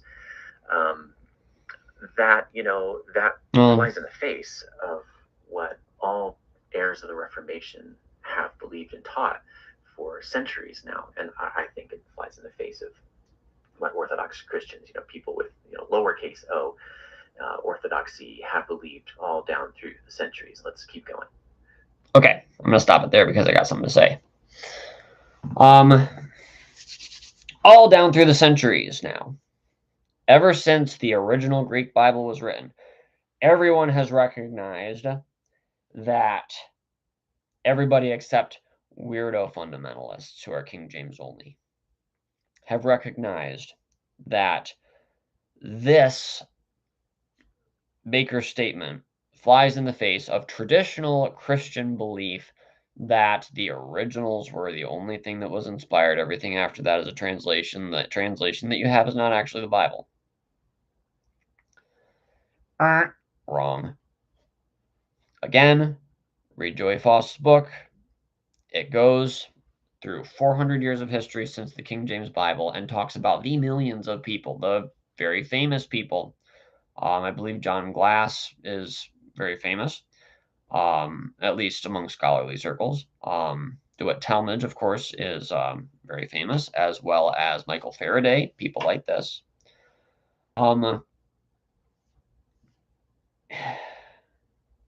It's a fascinating history that just has to be read for oneself, and I'm sorry to say that it seems like Mark Ward is completely ignorant of this. English-speaking Christians, apparently, according to James Seitler in his book, A Testimony Founded Forever, Christians and heirs of the Reformation, my goodness, how about the Baptists that have not been Catholic the whole time? What have they traditionally believed about the Bible? If we're talking about the Reformation so much, we might want to be careful. We might want to be very careful because that just basically came out of Catholicism and brought a lot of garbage into Christianity with it. What was his name? Thayer. Ruckman references this on one of his tapes. I've still got to find it. James Henry Thayer, I believe is his name. The guy that was on the RV committee, I believe, and wrote the lexicon. He said when he was, I believe it was at one of his heresy hearings or whatever, and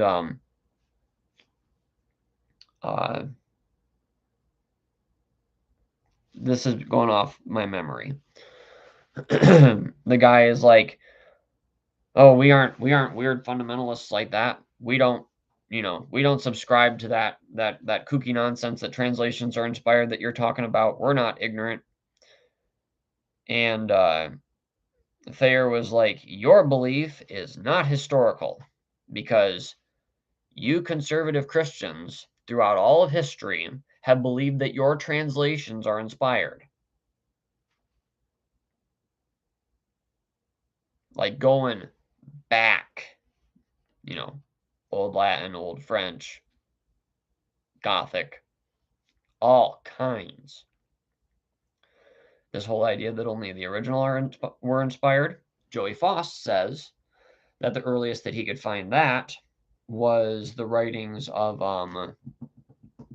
Richard Simon, who was a guy who developed textual criticism for the Roman Catholic Church after the King James Bible was published. And it was, according to James Seitler, introduced to Christianity. You guys can check out a link for that book in our video on the 22 books that we recommend on James Seitler's A Testimony Founded Forever. And in that book, he asserts that, what was the guy's name?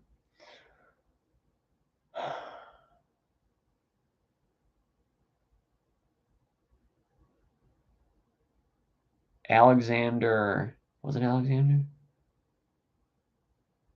Oh. Alexander the Coppersmith, right? No. I'll do a video on that in the future again because I've done it before.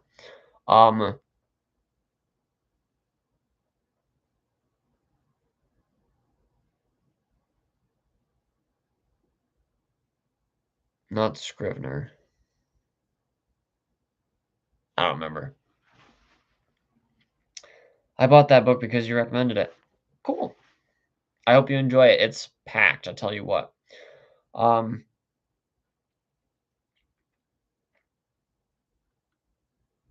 not remembering that guy's name. Man. I could just reach over there and grab the book, but then I don't know where to find it in there. I could try.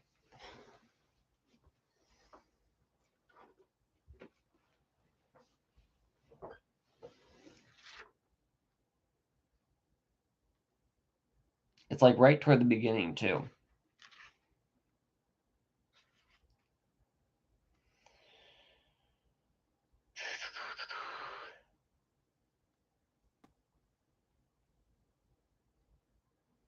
Warfield, Benjamin Breckinridge Warfield. Let's just read this, shall we? This is from page 31, and this is chapter 3, Text Criticism in America.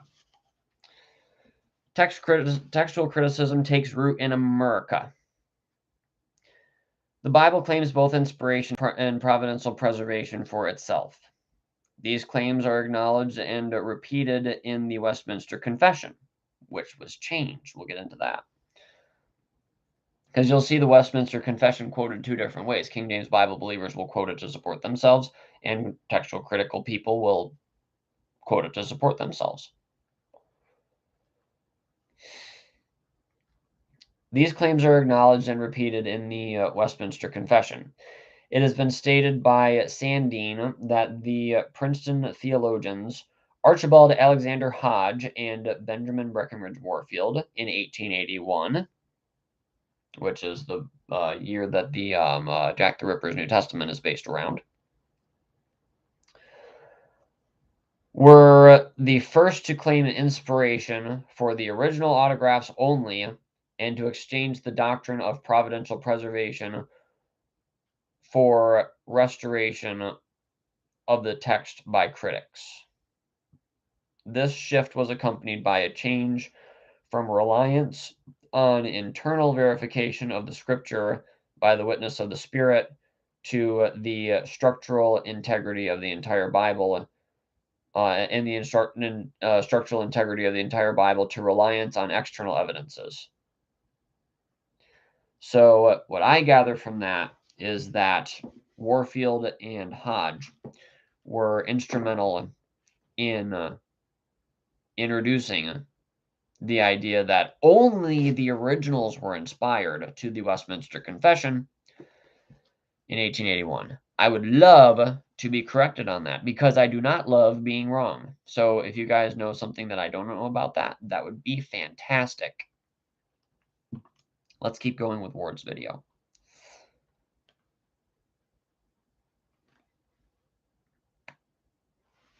So what are we doing? We're elevating the Greek, or these Greek definitions, above the Bible. Okay, what he's saying is when the preacher appeals to Strong's Concordance and the dictionary in it, or whatever other resource, that's the main one he mentions. He does mention Vines at some point in this video. I have watched the whole thing, by the way. Listened to it actually on my phone, and now I'm going through it in the video for your sake. If somebody uses those definitions, then he is undercutting the Bible and he's making Greek a god. What are they doing? They're questioning the word of God. Yea, hath God said. Okay? You can't say that. Okay, hear me though. He's saying that everybody who defines a Greek word in the pulpit, and I mean, how many of us in all of our circles have heard pastors do this? My pastor does it. Not defining. I have done it. Okay, I actually myself don't tend to do it very often, and in principle try to keep the Greek and Hebrew out of it in sermon situations. Yeah, it can be impractical. All of us who've done that are equivalent to the servant in the garden saying, yea, hath God said. So some guys didn't take Greek. They changed their major to a system. Read the top of page 32. Let me see what we've got inside here.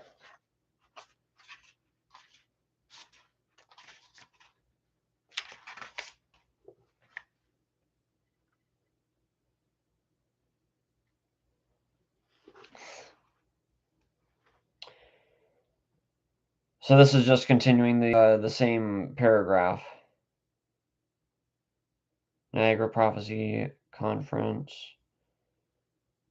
John Nelson Darby, first to document the claim. Okay. It should also be remembered that the Niagara Creed of 1878, adopted at the Niagara Conference on Prophecy, which was dominated by a coalition of Princeton graduates and followers of John Nelson Darby. Interesting. It may well, and by the way, John Nelson Darby did not invent the pre-tribulation rapture. Shots fired. You guys can pick up, you can pick up on YouTube anything by Ken Johnson about the rapture. He's on Prophecy Watchers fairly frequently. You can pick up his book on the rapture and what the early church said about it, like the people that talked to John and Peter and Andrew and James and all these people, what they taught about the rapture. They were unanimously, if they talked about when the rapture was going to be dated, they either didn't talk about it or they said that it was going to be before the 7-year tribulation.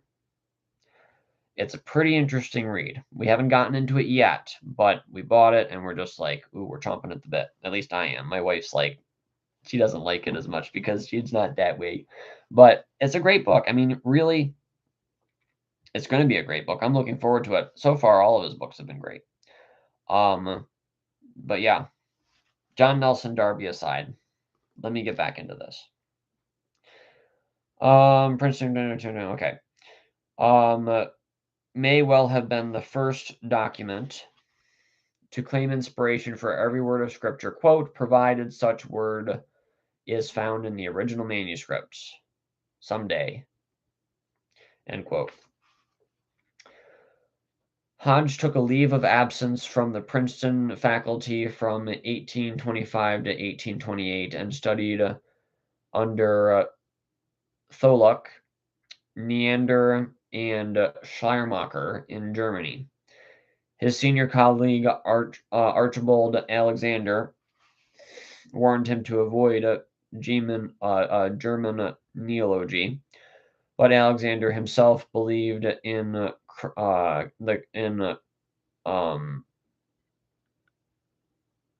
concept rather than verbal inspiration. Hodge returned to Princeton, accepting the text critical ideas of Greifsbach. This happened in spite of his familiarity with Nolan's refutation of Greifsbach, published in 1815. And then it goes on from there. I hope I hit what you wanted me to hit on that, William. I'm just going to read a couple of comments because you guys are commenting, and I appreciate it. I want to recognize you guys. I commented on Ward's error in the KJV and Job completely disproving his position on the word tabret. And so he wrote back something off topic and ignored the comment, completely silenced him. That's good. I would like to read that because I saw that video and I was just like, there's got to be something about this. I don't know. I mean, I've seen every other thing that has been talked about as an error in the King James Bible being like, oh, well, that wasn't an error in the King James Bible, you know? So, but yeah, that's cool. I'll have to check that out. Dr. Ivel, I believe is your name. Sorry. Cochran. That's the best I can do. Note from Dr. Demento. That's such a cool name.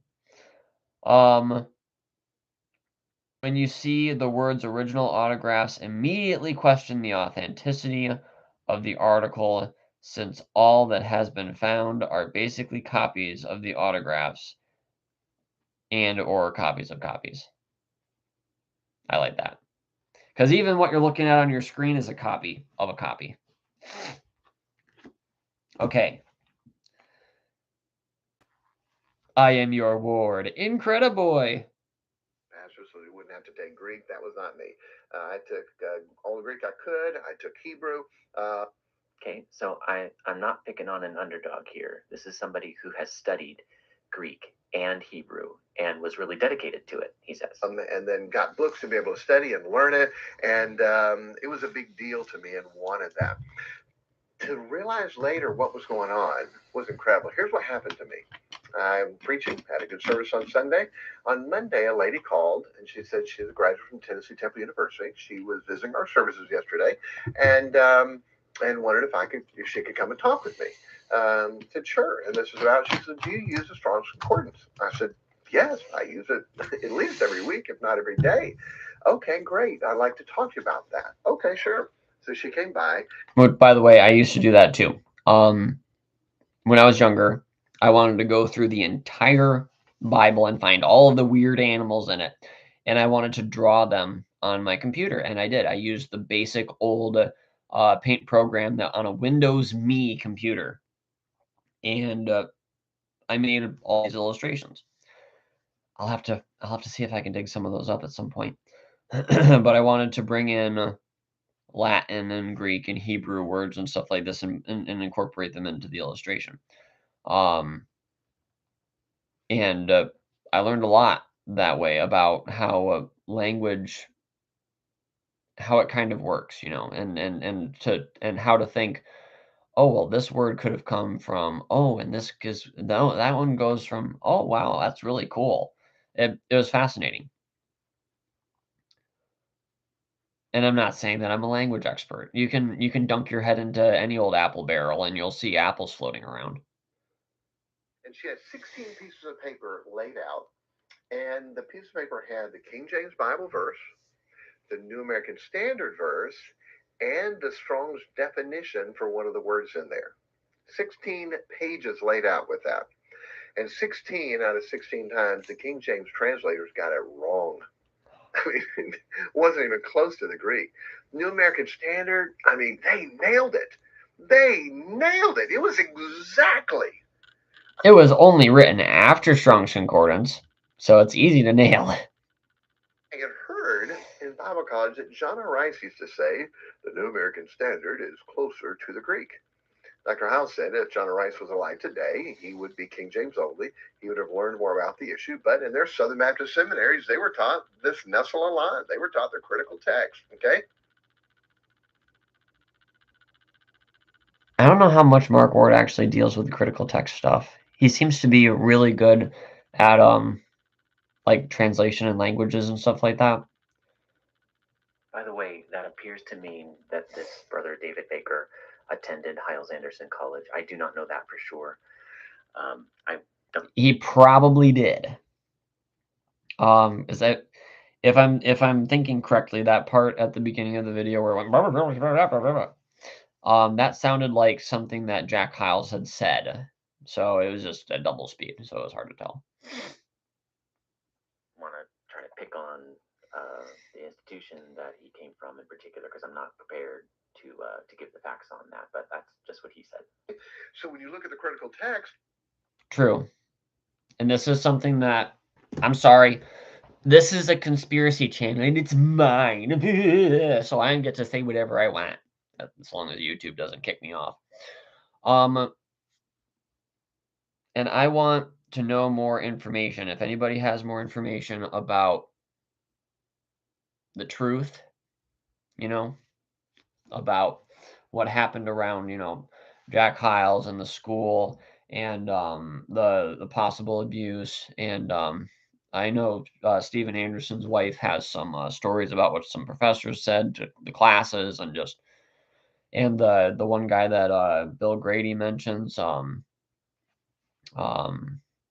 abusing a young girl that he kept as a concubine, different things like that.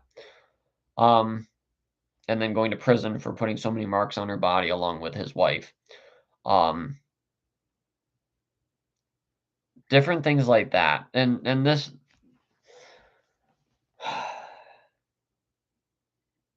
this is a real problem. Fritz Springmeier has talked about this a lot.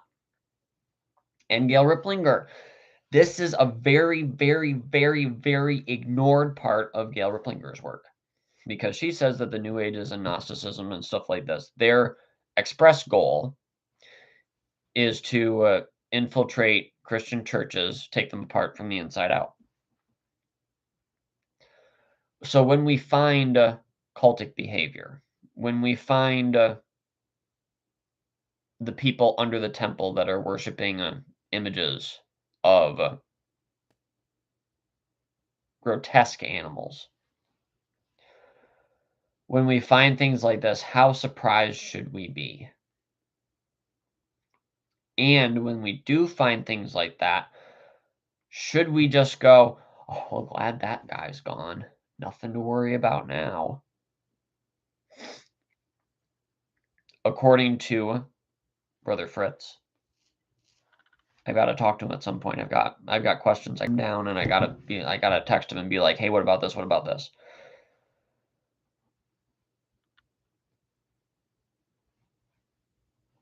According to him, and according to Bill Schneblin, he also said that there in just about every church, every service, there is somebody there that is part of the darkness, and it is their job to watch over your church and do what they can to thwart the good.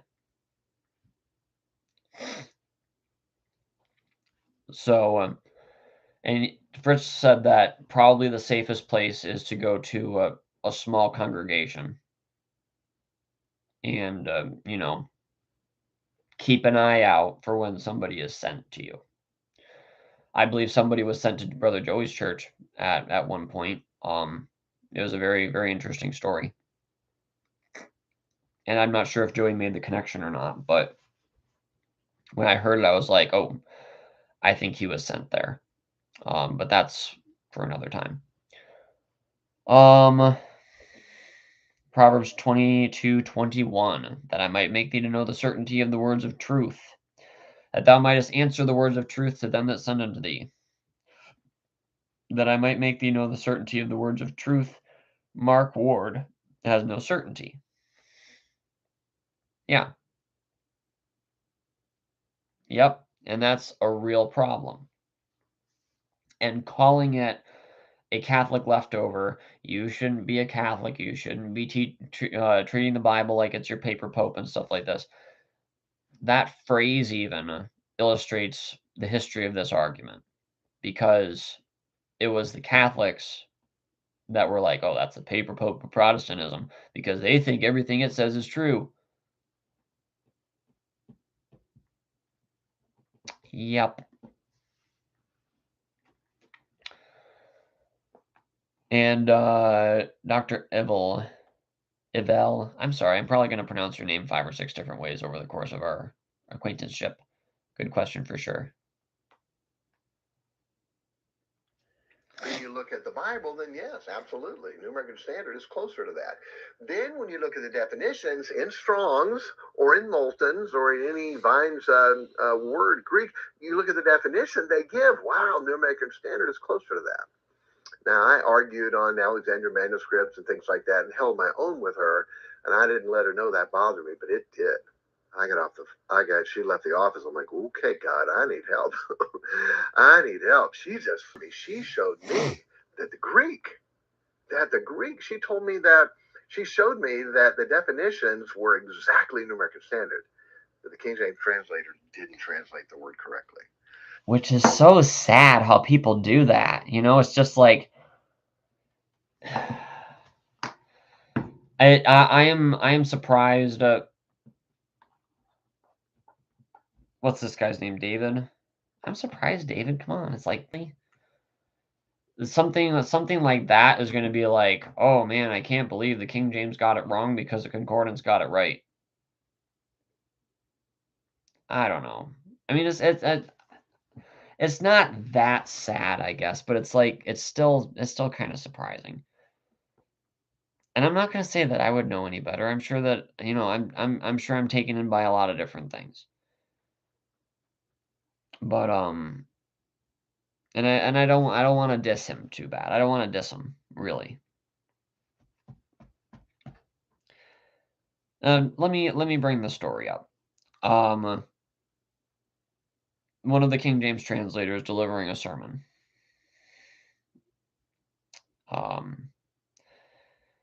And reading out of the King James Bible and things, if I remember correctly.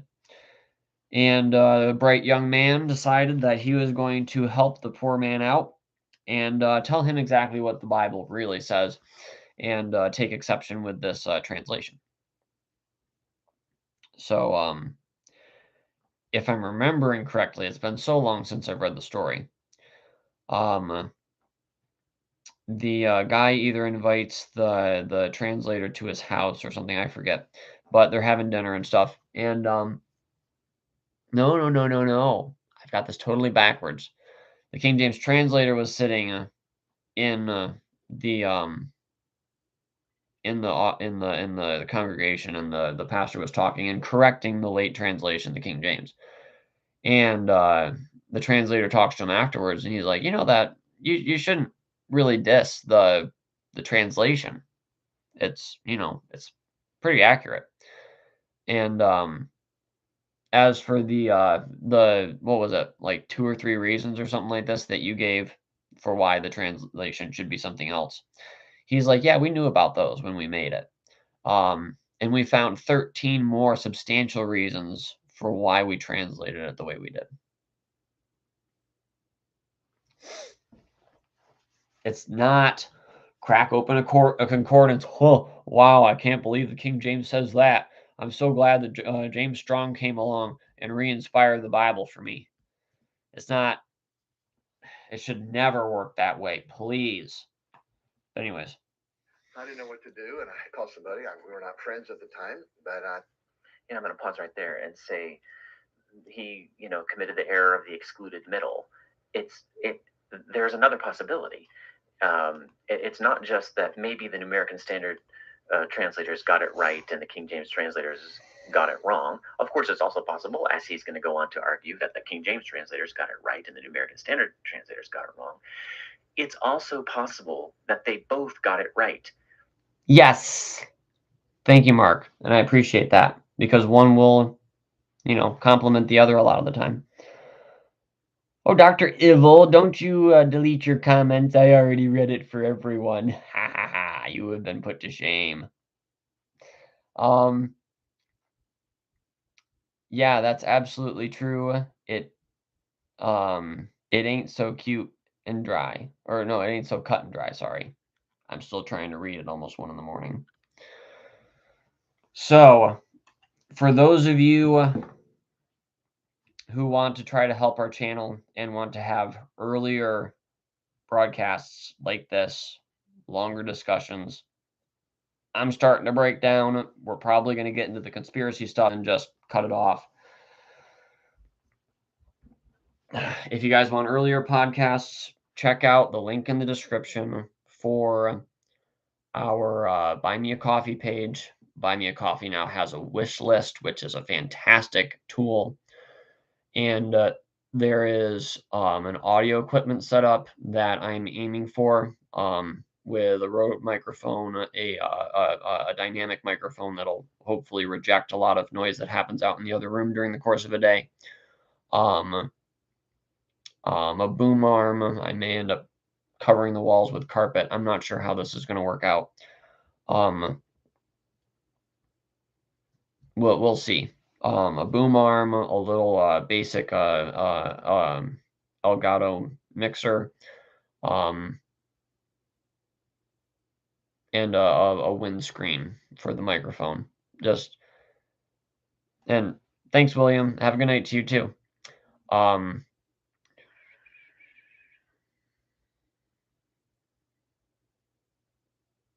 Yep, that's a good verse. I've used that one a lot. LOL, I accidentally did that. It's okay. If anybody wants to have a podcast streams like this and improvements on it and stuff like this, the main key to getting this at a more decent time is getting the funding that we need, which is $440 for the audio setup to make this so that there's not a lot of background noise. I have 3 kids, 4.5, 2, and 20 or so months. So it's loud. It gets loud out there.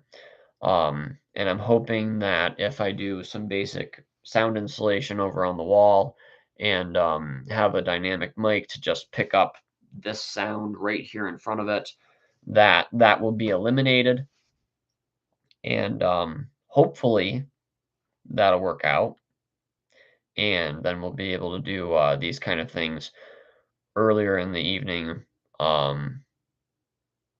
If not, maybe during Saturday sometime, or maybe on Sundays. I'm not sure. I'm not sure how it's going to work out. But the key is being able to start at a time when the kids are still awake, because it takes a while to set up the podcasts or the streams and stuff.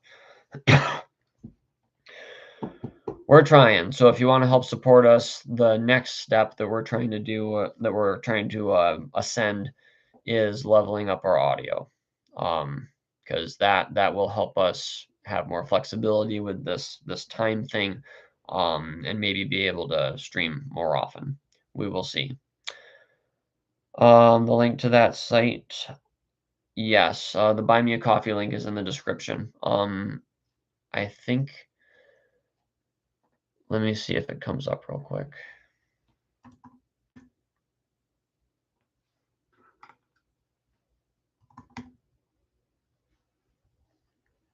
Yes. buymeacoffee.com/Joseph Armstrong as one word /wish list. You'll see the Armstrong Family Monthly Health Fund. 863 would be ideal. We've got a lot of structural problems, especially my wife, with her fibromyalgia. And my son Joseph Jr. has his own because he is gluten intolerant, and he's got a lot of problems that he's dealing with his stomach and stuff like this. And we're taking care of him. But it's still, it's making us real tight budget wise. And per month, ideally, we would like to be able to spend $266 on the little man there. Live stream audio setup is the third one down. Eventually, I do want to get the QNAP. That would help to make what we do faster and more powerful, and also help us be able to save the videos for if YouTube ever, turns on us. The Logitech Mevo Start, that would help with different camera angles. The Uplift Custom Laminate L-shaped desk, that one is like in the future. It's $4,000, but that is a very good desk setup. $46 laptop holder, which I'm going to get some kind of laptop holder after I get the screens, hopefully. The SSD storage device, 4 terabyte, for backing up our stuff. That is more portable than the QNAP. The QNAP is going to hold a lot more, but the portability is also very important. And the card holders on the bottom are basically for our ministry with the business cards. So anyways, that's a rundown of the list. Okay. So yeah, the link for that is down in the description. And you guys can feel free to share this or the links or whatever with anybody that you think would be interested. That would be a great help as well. Liking, sharing, subscribing. It helps I know it's a YouTube mantra, and you hear it at the beginning or end of every YouTube video you've ever watched. But when you appreciate what somebody's doing on YouTube, and you're like, wow, they put a lot of work into this. The least I can do is I can drop them a subscriber. If everybody did that, people's channels would be able to advance so much more quickly. People would just be greatly benefited by it. It is 1 o'clock. I am going to pause briefly, answer Nature's call real quick, and I will be right back.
Come on, door, close. All right.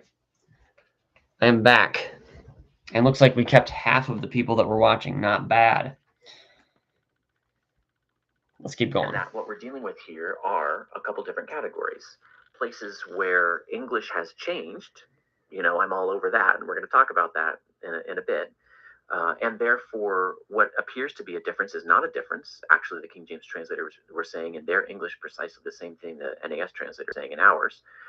Also, there is legitimate difference of opinion over some renderings, as the King James translators in their preface express so eloquently. Categories there are, places where there can be some difference of interpretation. What exactly is the illustration Jesus is using when he says that how many of you, by worrying can add a cubit to your stature? If you look at the Greek, it could mean he's making an illustration about height, could mean he's making one about length of life. It's genuinely ambiguous. Which way do you go? There are legitimate questions to be asked here, and any translator who's actually done the work is going to reflect that. So he's stacking the deck already. I'm not saying he's purposefully doing this. I think he sincerely believed that, oh no, there's something really nefarious going on here. My Bible is being undercut. But because he didn't understand language change, he didn't even consider the possibility that I just raised, that I've raised 1,000 times on this channel. And because he didn't recognize what the King James translator surely. Good night, Evel. Sorry, I didn't see the last part of your comment there. That translation, unless it's inspired by the Spirit of God, is going to legitimately come up with some different answers to certain interpretive and translational questions. He didn't consider that option either. So let's continue. I bet this person Which is a shame. So I called up somebody. You ready? Here we go. I'm going to go ahead and say it. He's going to go ahead and say it. Thank you for the 9 likes, guys. That's good. I like seeing that. It's helpful. Yeah, that is a shame that he didn't consider the possibilities that Mark does bring up in the video. I do appreciate Will Kinney's work and also the KJVtoday.com articles. Those are fantastic. Those are some of the best articles out there, because they actually consider things like this and do an excellent job. You can discount the whole rest of this if you want to, or you could say, maybe I need to relook at this. I looked at a book I had called New Age Bible Versions and found a phone number for 80 publications, and called and asked, is Mrs. Riplinger available? And she said, hold on. And she came to the phone, and I told her my situation, what it was. And she said, Brother Baker, she said, the reason why that the definitions from Strong's aligned with the New American Standard is, you ready? He wrote both of them. What? Yes, he wrote both of them. James Strong was on the original Revised Version Committee, 1881, in England. They were not planning on doing an American version of that, but he was on that committee, and he wrote Strong's Concordance. I don't remember if he was in Britain or not. I don't think so. So when you're translating the Bible, guess what you use? Definitions. Then he also came back to America, and they did a New American Standard version, and he wrote that one, and the definitions, guess why they match? Wow. Okay, here we go with the conspiracy theory thinking here. Some nefarious people. Conspiracy theory! In other words, I'm ill-prepared to tell whether or not that is true, therefore it's a conspiracy theory. Nefarious people plan blah, blah, blah. Nobody said anything about nefariousness. Notice that? It's a conspiracy theory off the bat. Rewriting the Bible, but they're rewriting the dictionary to make it seem like what they're doing, they like to cover their tracks. What they're doing is not nefarious because, we're just using the dictionary definitions. I'm not going to get into the history here. Always my interest is more in the philology, the love of words. I'm a word lover. My interest is more in that than... And I appreciate that. That's a good resource. My thing, though, is I love the conspiracy stuff. So that's where it leads us, or leaves us. In the history. I just am not prepared to talk about Strong's role or lack thereof on any committees. I can just tell you this is all balderdash because the conspiracy theory just doesn't work. Now, I will say, I tried to listen to this fairly, and it's not a conspiracy theory. He just was on both of them, and he just did write Strong's Concordance, and he even says at the beginning of the early editions that he marks with an obelisk and a double obelisk where he's providing the definition of the definition is the translation that the RV did, and this other one is the ASV. It's just like, if you want a conspiracy theory, pick a real conspiracy theory. Gail Riplinger, just because it's Gail Riplinger does not mean, what she's saying is she's trying to say that they were secretly New Agers and they were plotting against them. No, she's providing an explanation for why you would have similar words. She didn't say anything about what Mark Ward invented off the top of his head. And I don't know, but I don't remember. But I think David Baker might have taken it the wrong way too. I'm not sure. I am therefore now listening for his evidence. He's made a claim that the Word of God is, being adulterated. We'll talk about that a little bit more later. And it's all down to these really bad people who are involved in this conspiracy to not only produce a new Bible, but to rewrite the dictionary for us. And we got to just stick with our Bibles, our King James Bibles, and let the Bible define itself, not use dictionaries, not use Greek and Hebrew. He'll go on to some other stuff that is out there on the fringe, like saying that actually Matthew and what was the other book he mentioned? Maybe Hebrews, I can't remember. That's not fringe. Originally written. That's not fringe. That's Hebrew roots. They take that and run with it like crazy. The thing is, though, is that if you want to say fringe, Origen, that guy, I'm pretty sure it was Origen that said that Matthew was written in Hebrew originally, if I remember correctly. He also said that Matthew was written first. I have to look these things up. I would love to just have everything right on a sheet and just have everything that I think of just pop right there. My remarkable is close to delivering that with the tags feature that they added last year. So we'll see. But yeah, who was it? Also, Tregellis, I think, also said that, or was it Scrivener? Said that he talked extensively about the different books of the New Testament written in different languages and then being translated into Greek. Because remember, not all these places that they were writing to necessarily spoke Greek as their language. And remember, there was also the gift of tongues. So, didn't all have to be in Greek. Not in Greek at all, and so we shouldn't be using the Greek. I mean, I just don't have time for that one. I'm actually working with someone else to produce a resource on that particular question. That seems to me to be a growing viewpoint out there, although Yes, especially among Hebrew roots. This is the first time I've heard King James onlyists express it. Usually it's the Hebrew Israelites and some other fringe groups that I don't really have a good handle on. Usually the King James only folks say, and he talks about this in the video, we won't watch this portion. Usually they say, well, we have a perfectly preserved Textus Receptus. Side note, this brother, and I have every reason to believe that he's a brother in Christ, will worship Christ together forever, and all the kinks will be combed out of our heads at that point. He later goes on to mention that there are multiple TR editions, and therefore, why should we trust any of them? And he is assuming, as every other King James only is pretty much I've ever run into, minus Brian Ross, maybe we'll talk about that in another video, my friend Brian Ross, as they all say, preservation has to be perfect or it's nothing. And so here's a King James onlyist who's been moved over into the Ruckmanite category. Ruckmanite category, which, by the way, the Ruckmanite category would predate Ruckman by a long time. And the all or nothing thing too. I want to be careful with that. Because looking at that from a conspiracy-minded perspective, if I wanted to destroy something,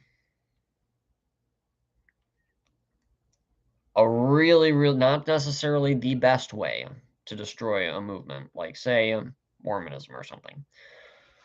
If you wanted to destroy Mormonism, then a really, really good way of doing that would be to build up their confidence, say, in the Book of Mormon. And just, like, really, really stress it and get them all to believe in it and stuff like this. And then, oh, look, there's 2 different Books of Mormons. Which one's right? They're both very different. I don't know, I'm confused. Mormonism starts to disperse.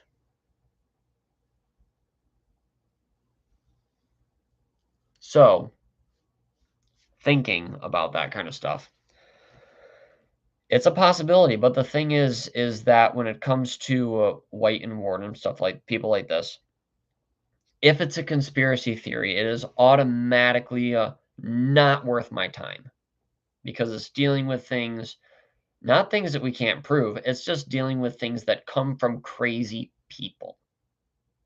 Well, that's nice, So, in other words, shut up, you're crazy. And that's not kind. It's not kind. It doesn't help anybody. It's, oh boy, there's a lot to talk about on that one.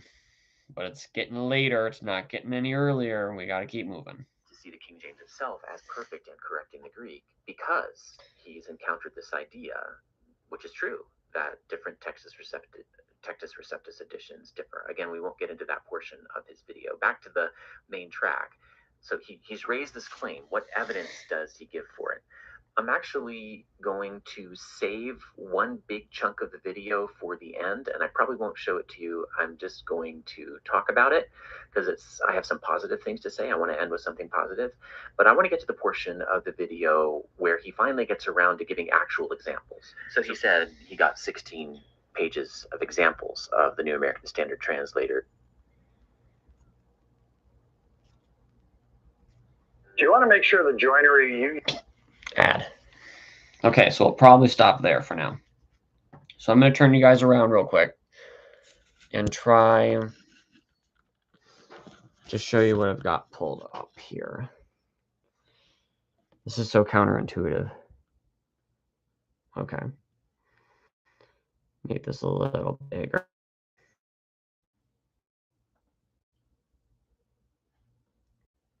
Okay. So this is Strong's Exhaustive Concordance, page 4. How am I looking?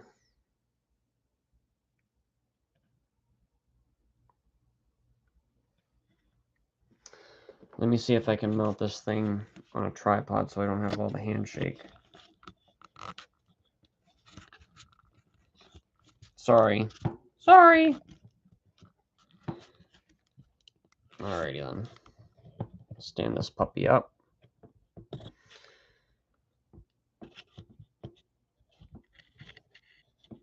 There we go. This way I don't have to worry about whether or not you guys can see. It'll be in one spot. And one spot only.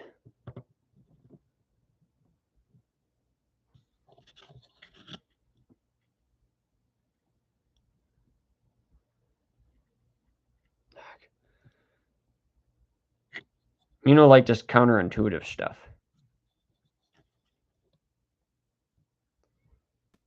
Alrighty.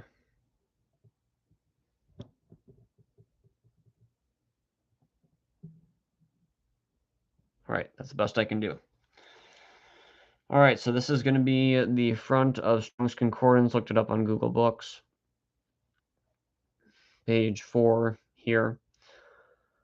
Alright, so this is in directions and explanations on page 4.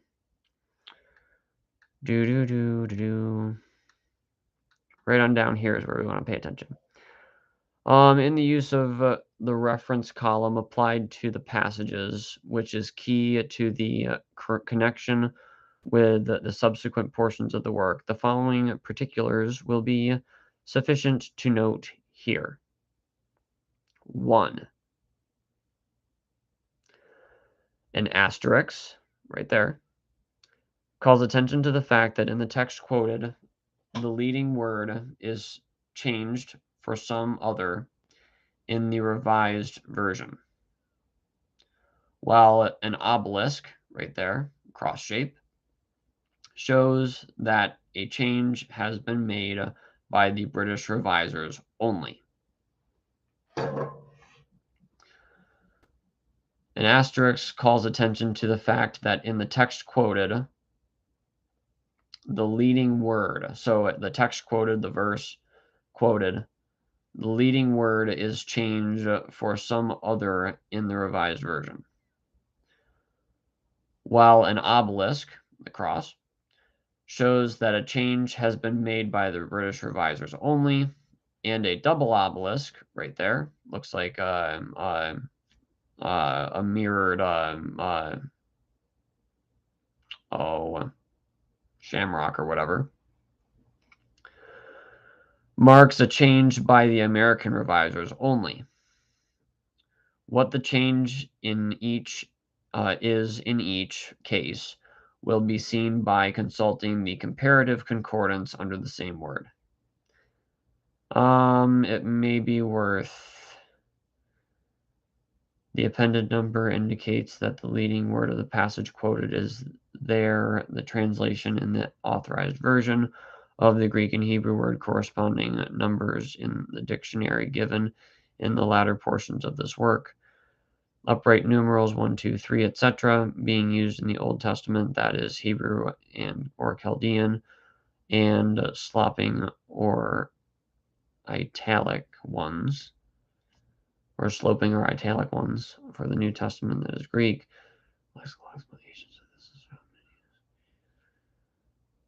Okay, so I'm going to skip that for now. So here we are seeing that James Strong is saying that his definitions are being borrowed from the Revised Version and also from the American Revised Version. And if we scroll up, this should give the year.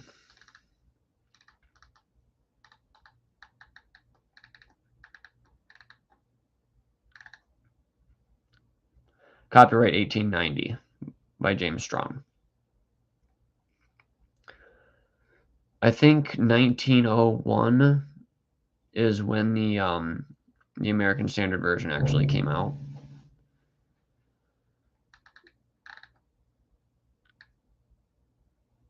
So anywho,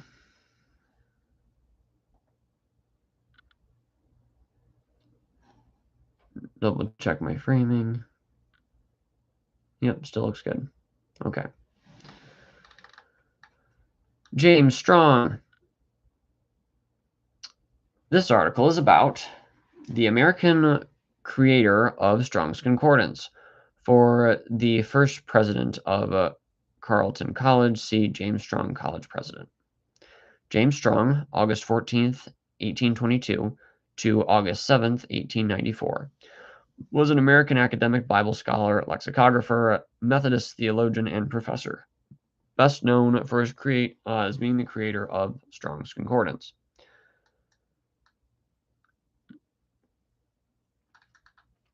Now, I had part of this highlighted.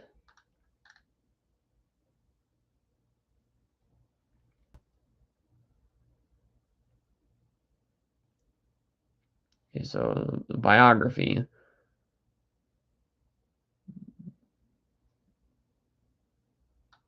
We can leave that. Round Lake, New York. Strong's Concordance.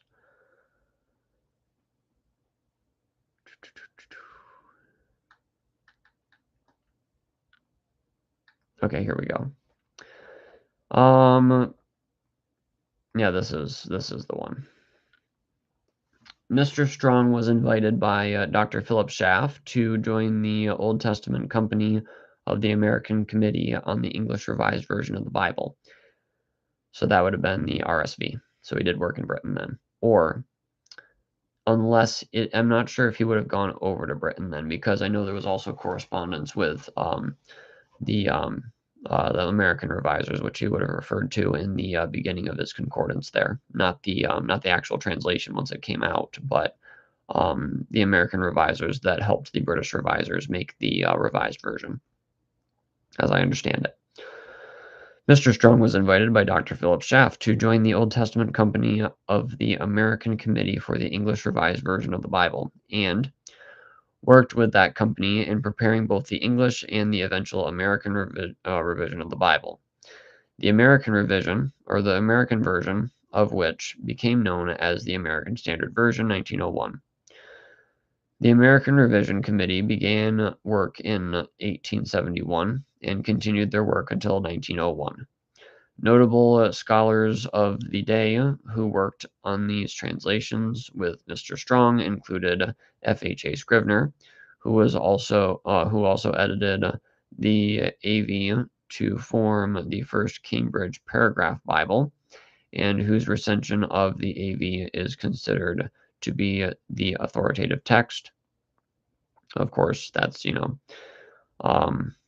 the Cambridge Bible, which is more probably the standard.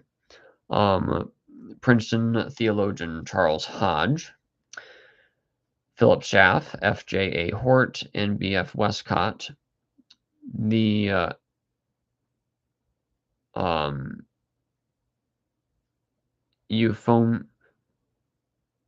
infamous EPHONYMOUS, Westcott and Hort. So this is probably being written by somebody conscious of the version debate. I am not positive, or at least, textual criticism, because they are still referred to as the Westcott and Hort. W.L. Alexander, A.B. Davidson, S.R. Driver, Joseph Lightfoot, Samuel Wilberforce, Henry Oliphord, S.P. Tregellis, J. Henry Thayer, and Ezra Abbott. In all, 101 scholars on both sides of the Atlantic worked upon this historic revision. The sources for this paragraph are from the Revised New Testament and A History of Revision, Authorized Version, 1881. Hubbard Brothers Publishers and the Ancestry of Our English Bible by Ira Maurice Price, Harper and Brothers, Third Revised Edition, 1956. The first of these books asserts that Mr. Strong graduated from Wesleyan University in 1844 in this brief biography of him. And then it gives a couple of his lesser-known works. Harmony and Exposition of the Gospels. Scripture history delineated from the biblical records and all other accessible sources.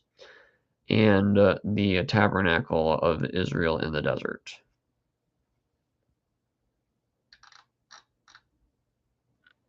Okay, so So that's that. So I'm going to take this off of the tripod again. Sorry. And I'm going to flip back to where I can see people.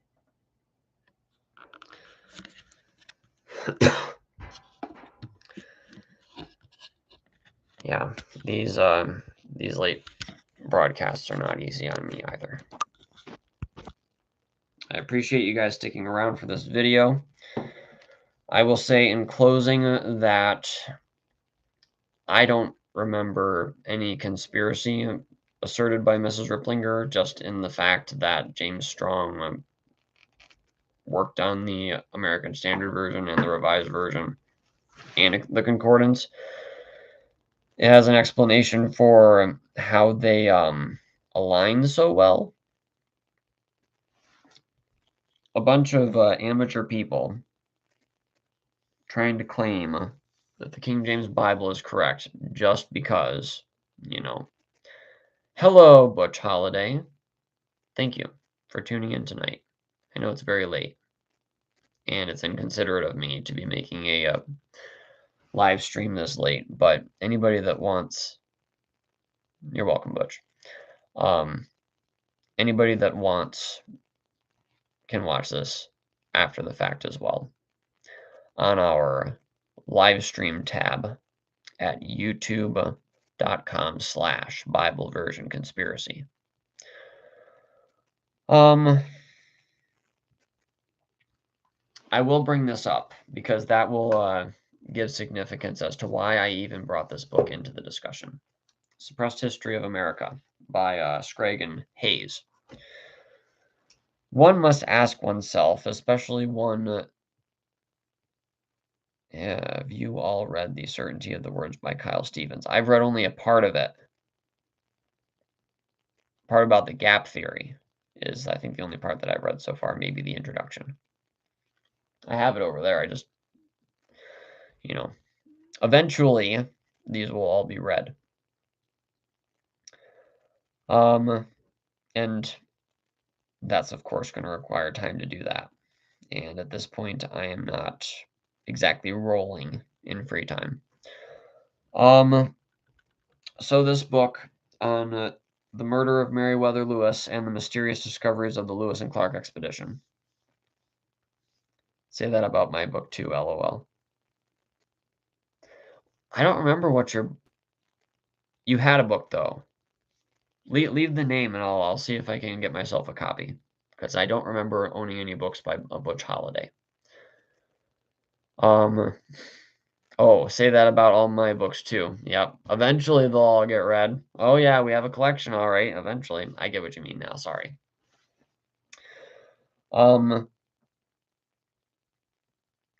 You gotta, because 10 things to watch out with Ruckmanism or whatever. Mark Ward had a video about that. And, oh, can you believe that Ruckman believed this and that and the other thing? And one of the things that he brought up was little green aliens from Mars. Oh, can you believe that he believed in that stuff? Okay. Did you ever hear him talk about it? Because he believed that the whole phenomenon is pretty much demonic. So, how does he believe in little green people living on Mars again? And I've heard that said by a lot of people that want to pick on somebody thinking that way. That's all I really remember hearing, is just that kind of swipe aside, forget about it, he's weird, he's kooky, he believes in aliens. He's obviously not on the same level as a scholar like myself, because he believes in little green men and people in trailer parks who say that something burnt their grass, therefore it was a UFO from some other planet. That is why this channel exists. One thing that I want this channel to exert pressure on is I want to start stirring up discussion about this conspiracy stuff. Because, man, people like White and Ward especially, are all just, we're scholarly, erudite men who debate everybody who opposes Christianity on every level, and you have no idea what we know, and I can't believe that you believe in little green men, and I pity you. Okay.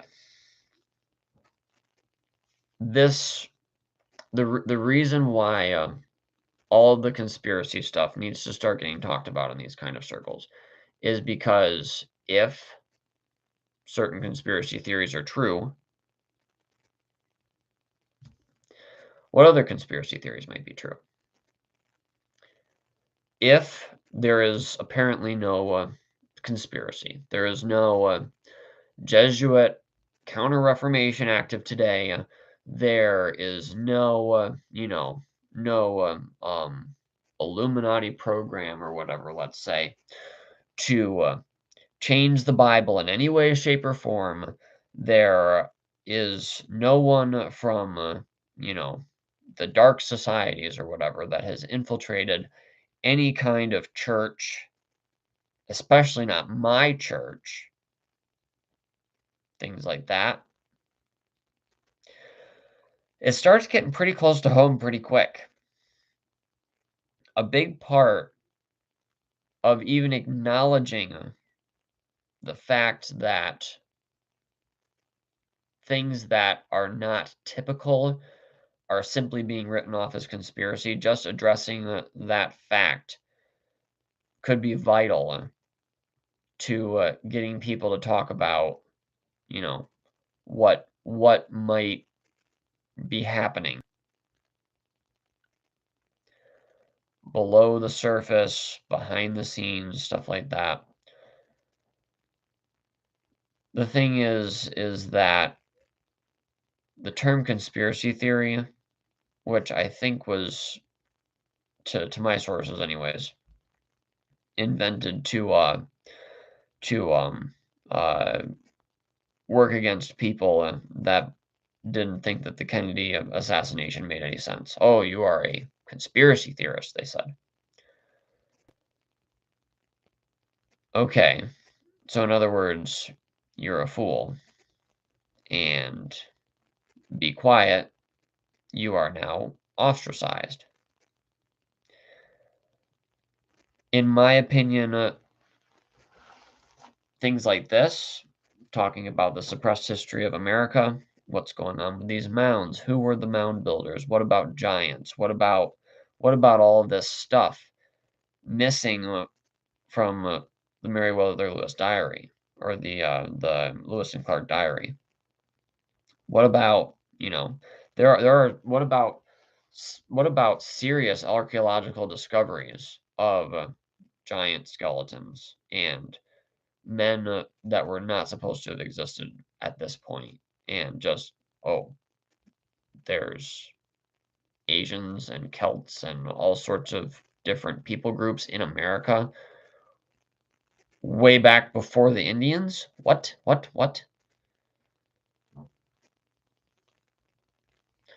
Things like this are covered up. It's over and over again. In this book, I highly recommend you read it, The Suppressed History of America. There's a link down in the description for it. Over and over again. Oh, such and such was discovered. Oh, yeah, and then the Smithsonian came and picked it up, and they denied everybody access to it. And, oh, what are you talking? What? We never. No, we don't have any records of that. No.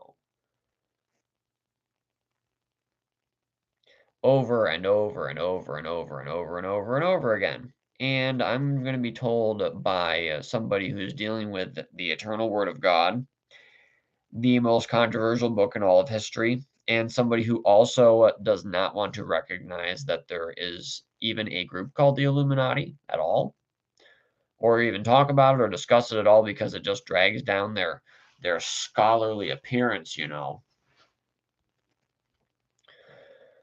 Just because of their name they don't want, and I'm sorry if I'm not expressing myself perfectly. It's 1:30 in the morning. For somebody that doesn't want to even discuss the possibilities of these things, just because, oh, it's pish posh, that's sad. If you don't want to discuss it just because you haven't looked into it, then okay. I can at least respect that. That makes sense. But that's why I'm here then, because I would like to help introduce you to these different concepts, because there are some serious things that need to be talked about here.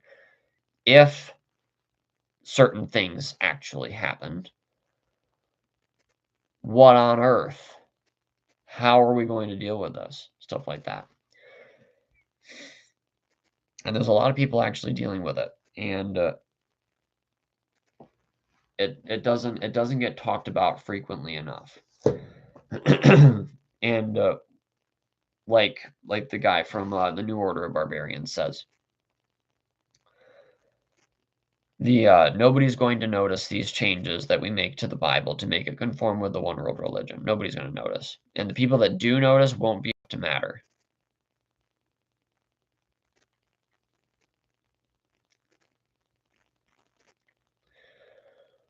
Okay. Well, then I think it's time to start mattering, because there's a lot of us out there. Friends of Gail Riplinger group, almost 700 members, just in a Facebook group of people that like Gail Riplinger, and I'm adding people every day, practically every day.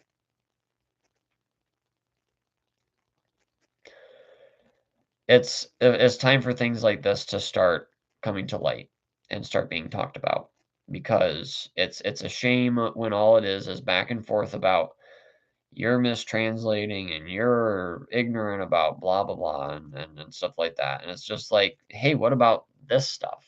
It's not just Riplinger, like you want to say, like you want to make us think that it's just a couple wild-eyed conspiracy theorists out there in the bushes digging holes and stuff like this. Yeah, there's a lot that needs to come forward. I'm probably going to start wrapping this up because it is late. It's gone ludicrously long. I enjoy this, though. It is so much fun to do this weekly. I would love to do this for a living, and if you want to help support us in any way, you can support us even for free by clicking our affiliate links and buying anything on Amazon within 24 hours. It helps us. It helps us every little bit. You guys can follow us on Patreon. Free merch with that. You guys can shop our merch. We've got some new designs. Links in the description for that as well. Buy me a coffee. You guys can find out what kind of tech we need. You guys can follow us on there. Monthly donations, one-time donations. I believe our PayPal link is also down there. Card-carrying Christians, you guys can check out our other ministry with business cards and apologetics and history and weird stuff that we can't explain, and just all sorts of things that are trying that are important, that I'm trying to bring to people's attention. Different things like that.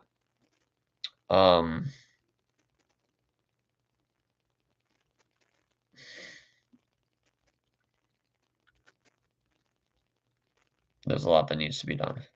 I'm going to read some of Butch's comments here and see how quickly I can shut this stream down.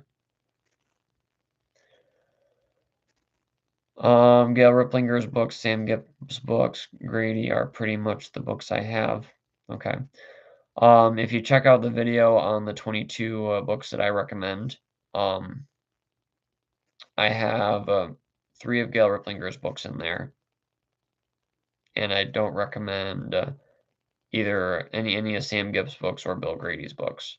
Not because, and thanks, Butch, I'm glad you did. Not because their books are garbage. I'm not saying that at all. It's just because I don't own them. I can't personally recommend them. And as far as I'm aware, Bill Grady is probably the only one that even broaches the subject of there being a conspiracy. Sam Gibb, as far as I'm aware, has not really done much on that. And that was more what the video was geared toward, was King James only conspiracy kind of stuff that people should have. I love it when people think a piece of paper makes them qualified. Well, I could also say that I love it how people think that a piece of paper makes them married, which it kind of sort of does. The thing about paper, very powerful. King James Bible is actually 100% paper, um, with some India ink or whatever and some leather. Very powerful though. And it's not necessarily a piece of paper that makes them qualified. It's the time that they invest, the study that they invest, the learning that they're willing to do. And the thing is about education, it'll make you a living, or training at a college, it'll make you a living. Self-education will make you a fortune. And self-education is something that is missing a lot.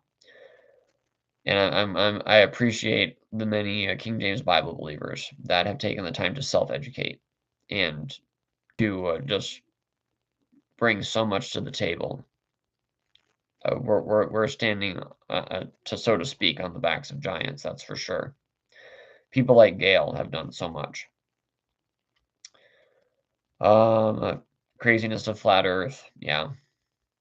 That kind of seems like a psyop to kind of help conspiracy theory and related material just kind of go away. It is a real craze. It is huge in a time when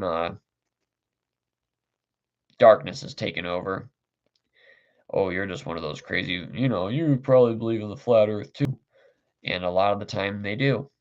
And it's just, oh, well, laugh, laugh, laugh, and write you off, and goodbye, don't have to listen to you. And I personally think that the flat Earth stuff is really really helping them and hurting the exposure of the darkness to the light.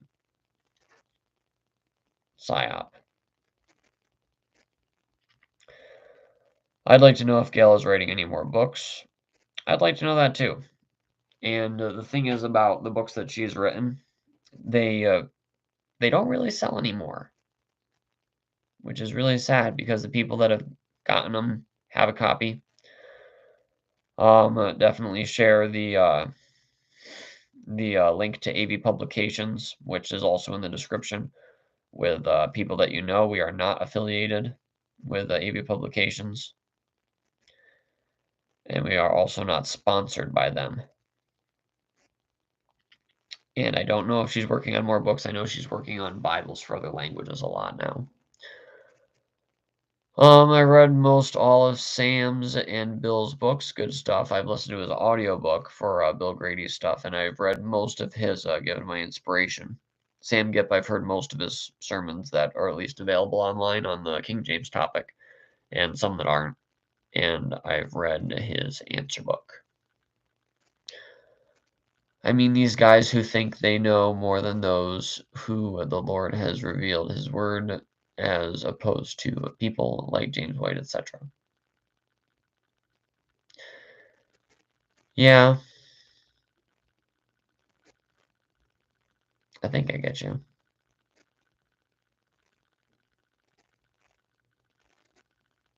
Yeah.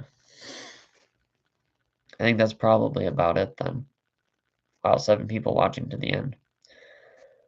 I appreciate it, guys. Right here it's 1:45. I don't know if everybody that's watching right now is in California or not. I feel tired. I do. I feel tired. Hopefully, I was hoping to do it today, but hopefully next week I will take some of the pieces out of either our second live stream about the researchers claiming that Bigfoot is in the Bible, or our third live stream about the flat Earth. Be taking some segments out of that and making a video, hopefully next week, and we will see. And yes, I am tired. This is not easy, 3 kids, full-time job,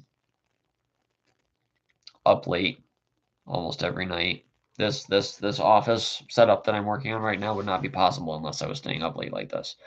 I stayed up probably 45 minutes later than this the other night, just moving stuff around, shifting things, putting things away, throwing things out. I've got plans, but, you know, plans. And Butch, by the way, if you can, I mentioned it earlier, but you weren't here, I don't think. Be praying for some some direction, because we've got 2 ministries running now. I'm managing the YouTube stuff for my church. Trying to figure out if I can make a business out of Armstrong Graphics. Chasing all the rabbits, every last rabbit I can find. And just pray that God will reveal his will, that I will read my Bible more like I should be, that I will pray more like I should be, that I won't have a short temper toward anybody in my family, that I'll just start basically improving as a person and be the person that God would want me to be, to actually be able to do a channel like this, or a ministry like Card Carrying Christians, or a business like Armstrong Graphics. Things like that, you know. Third shift is my thing. Well, hey, I'll pray for you in your ministry if you pray for mine on YouTube. I will anyway, and that I would read my Bible and pray more as well. Yeah. I'll have to track down your YouTube channel and subscribe to that. For sure. Is it going to let me? I'll look it up. Anyways, I'll do that off camera. No reason to really take this to 3 hours. I appreciate you guys sticking around.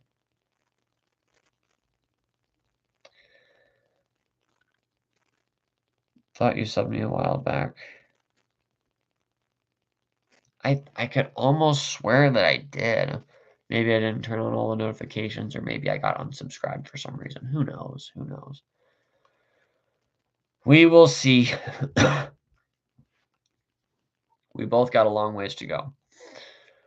I don't know where your goals are as far as the YouTube thing. It's probably been my goal for about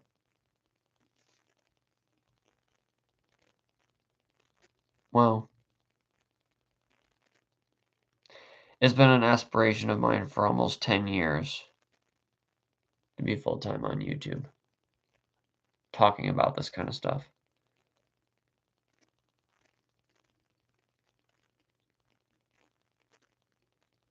I feel old.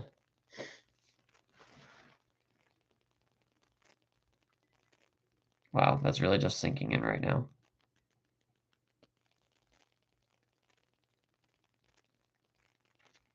This sad little setup with a camera mounted on top of my laptop, a bottle of Propel water, a desk which I just half deconstructed to make it a little more efficient, and a room full of garbage, and some mold in the corner.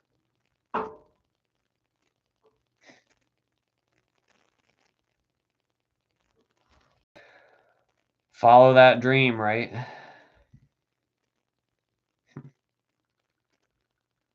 People don't realize how much behind the scenes work takes.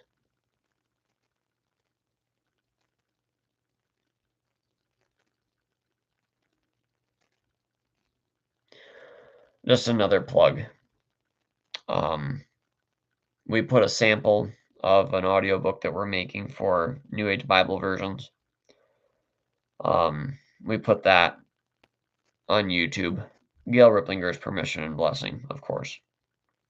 The sample is there to give a condensed version of the interesting stuff, the really interesting stuff, and then guide you to Gumroad, where you guys can download for free the entire audio chapter and eventually the entire audio book once we have it completed. Along with the chapter,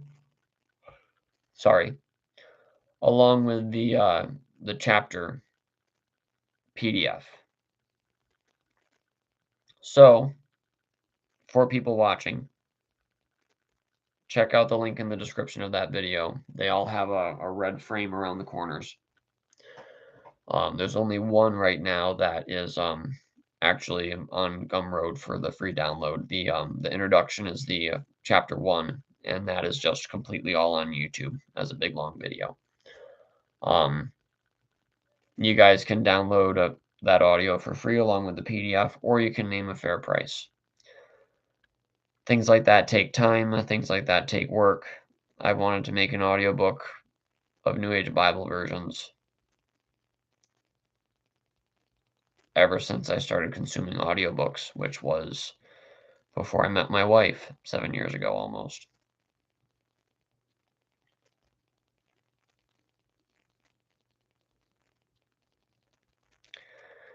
And here we are. It's finally happening. You guys can help get in on this. You guys can help this ministry start growing. You guys can subscribe to our Patreon for as little as $1 a month.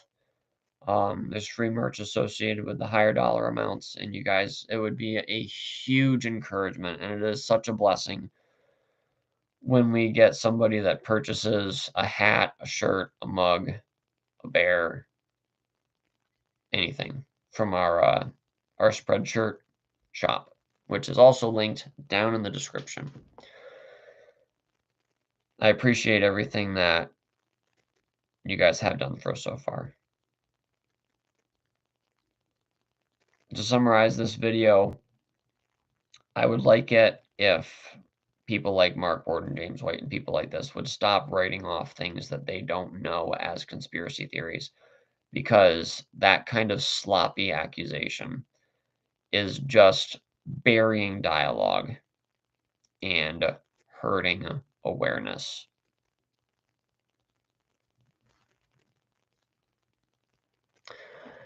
That's what I've got for tonight. I think everybody else is asleep. I don't think my wife ever got up and came out to wait for me, but I wouldn't blame her because usually I take forever on these things anyways. And I'm not blaming her. She's exhausted after watching the kids all day.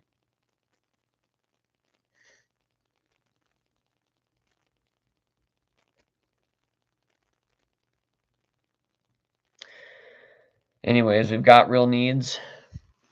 Whatever you guys can do will help.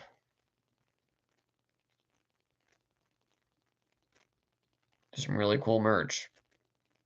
And you guys, you get what you pay for. And we get a cut of it. Like, we get like $7 for a $25 shirt off of Spreadshirt. And somebody bought 3 of them.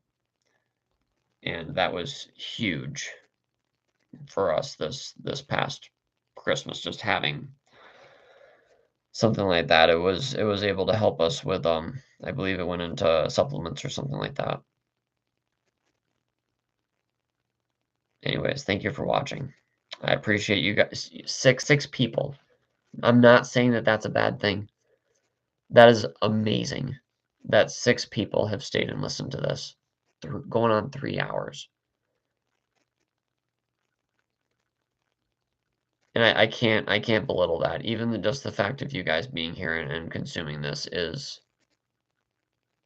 it's astounding. I appreciate it, and I'm humbled by it.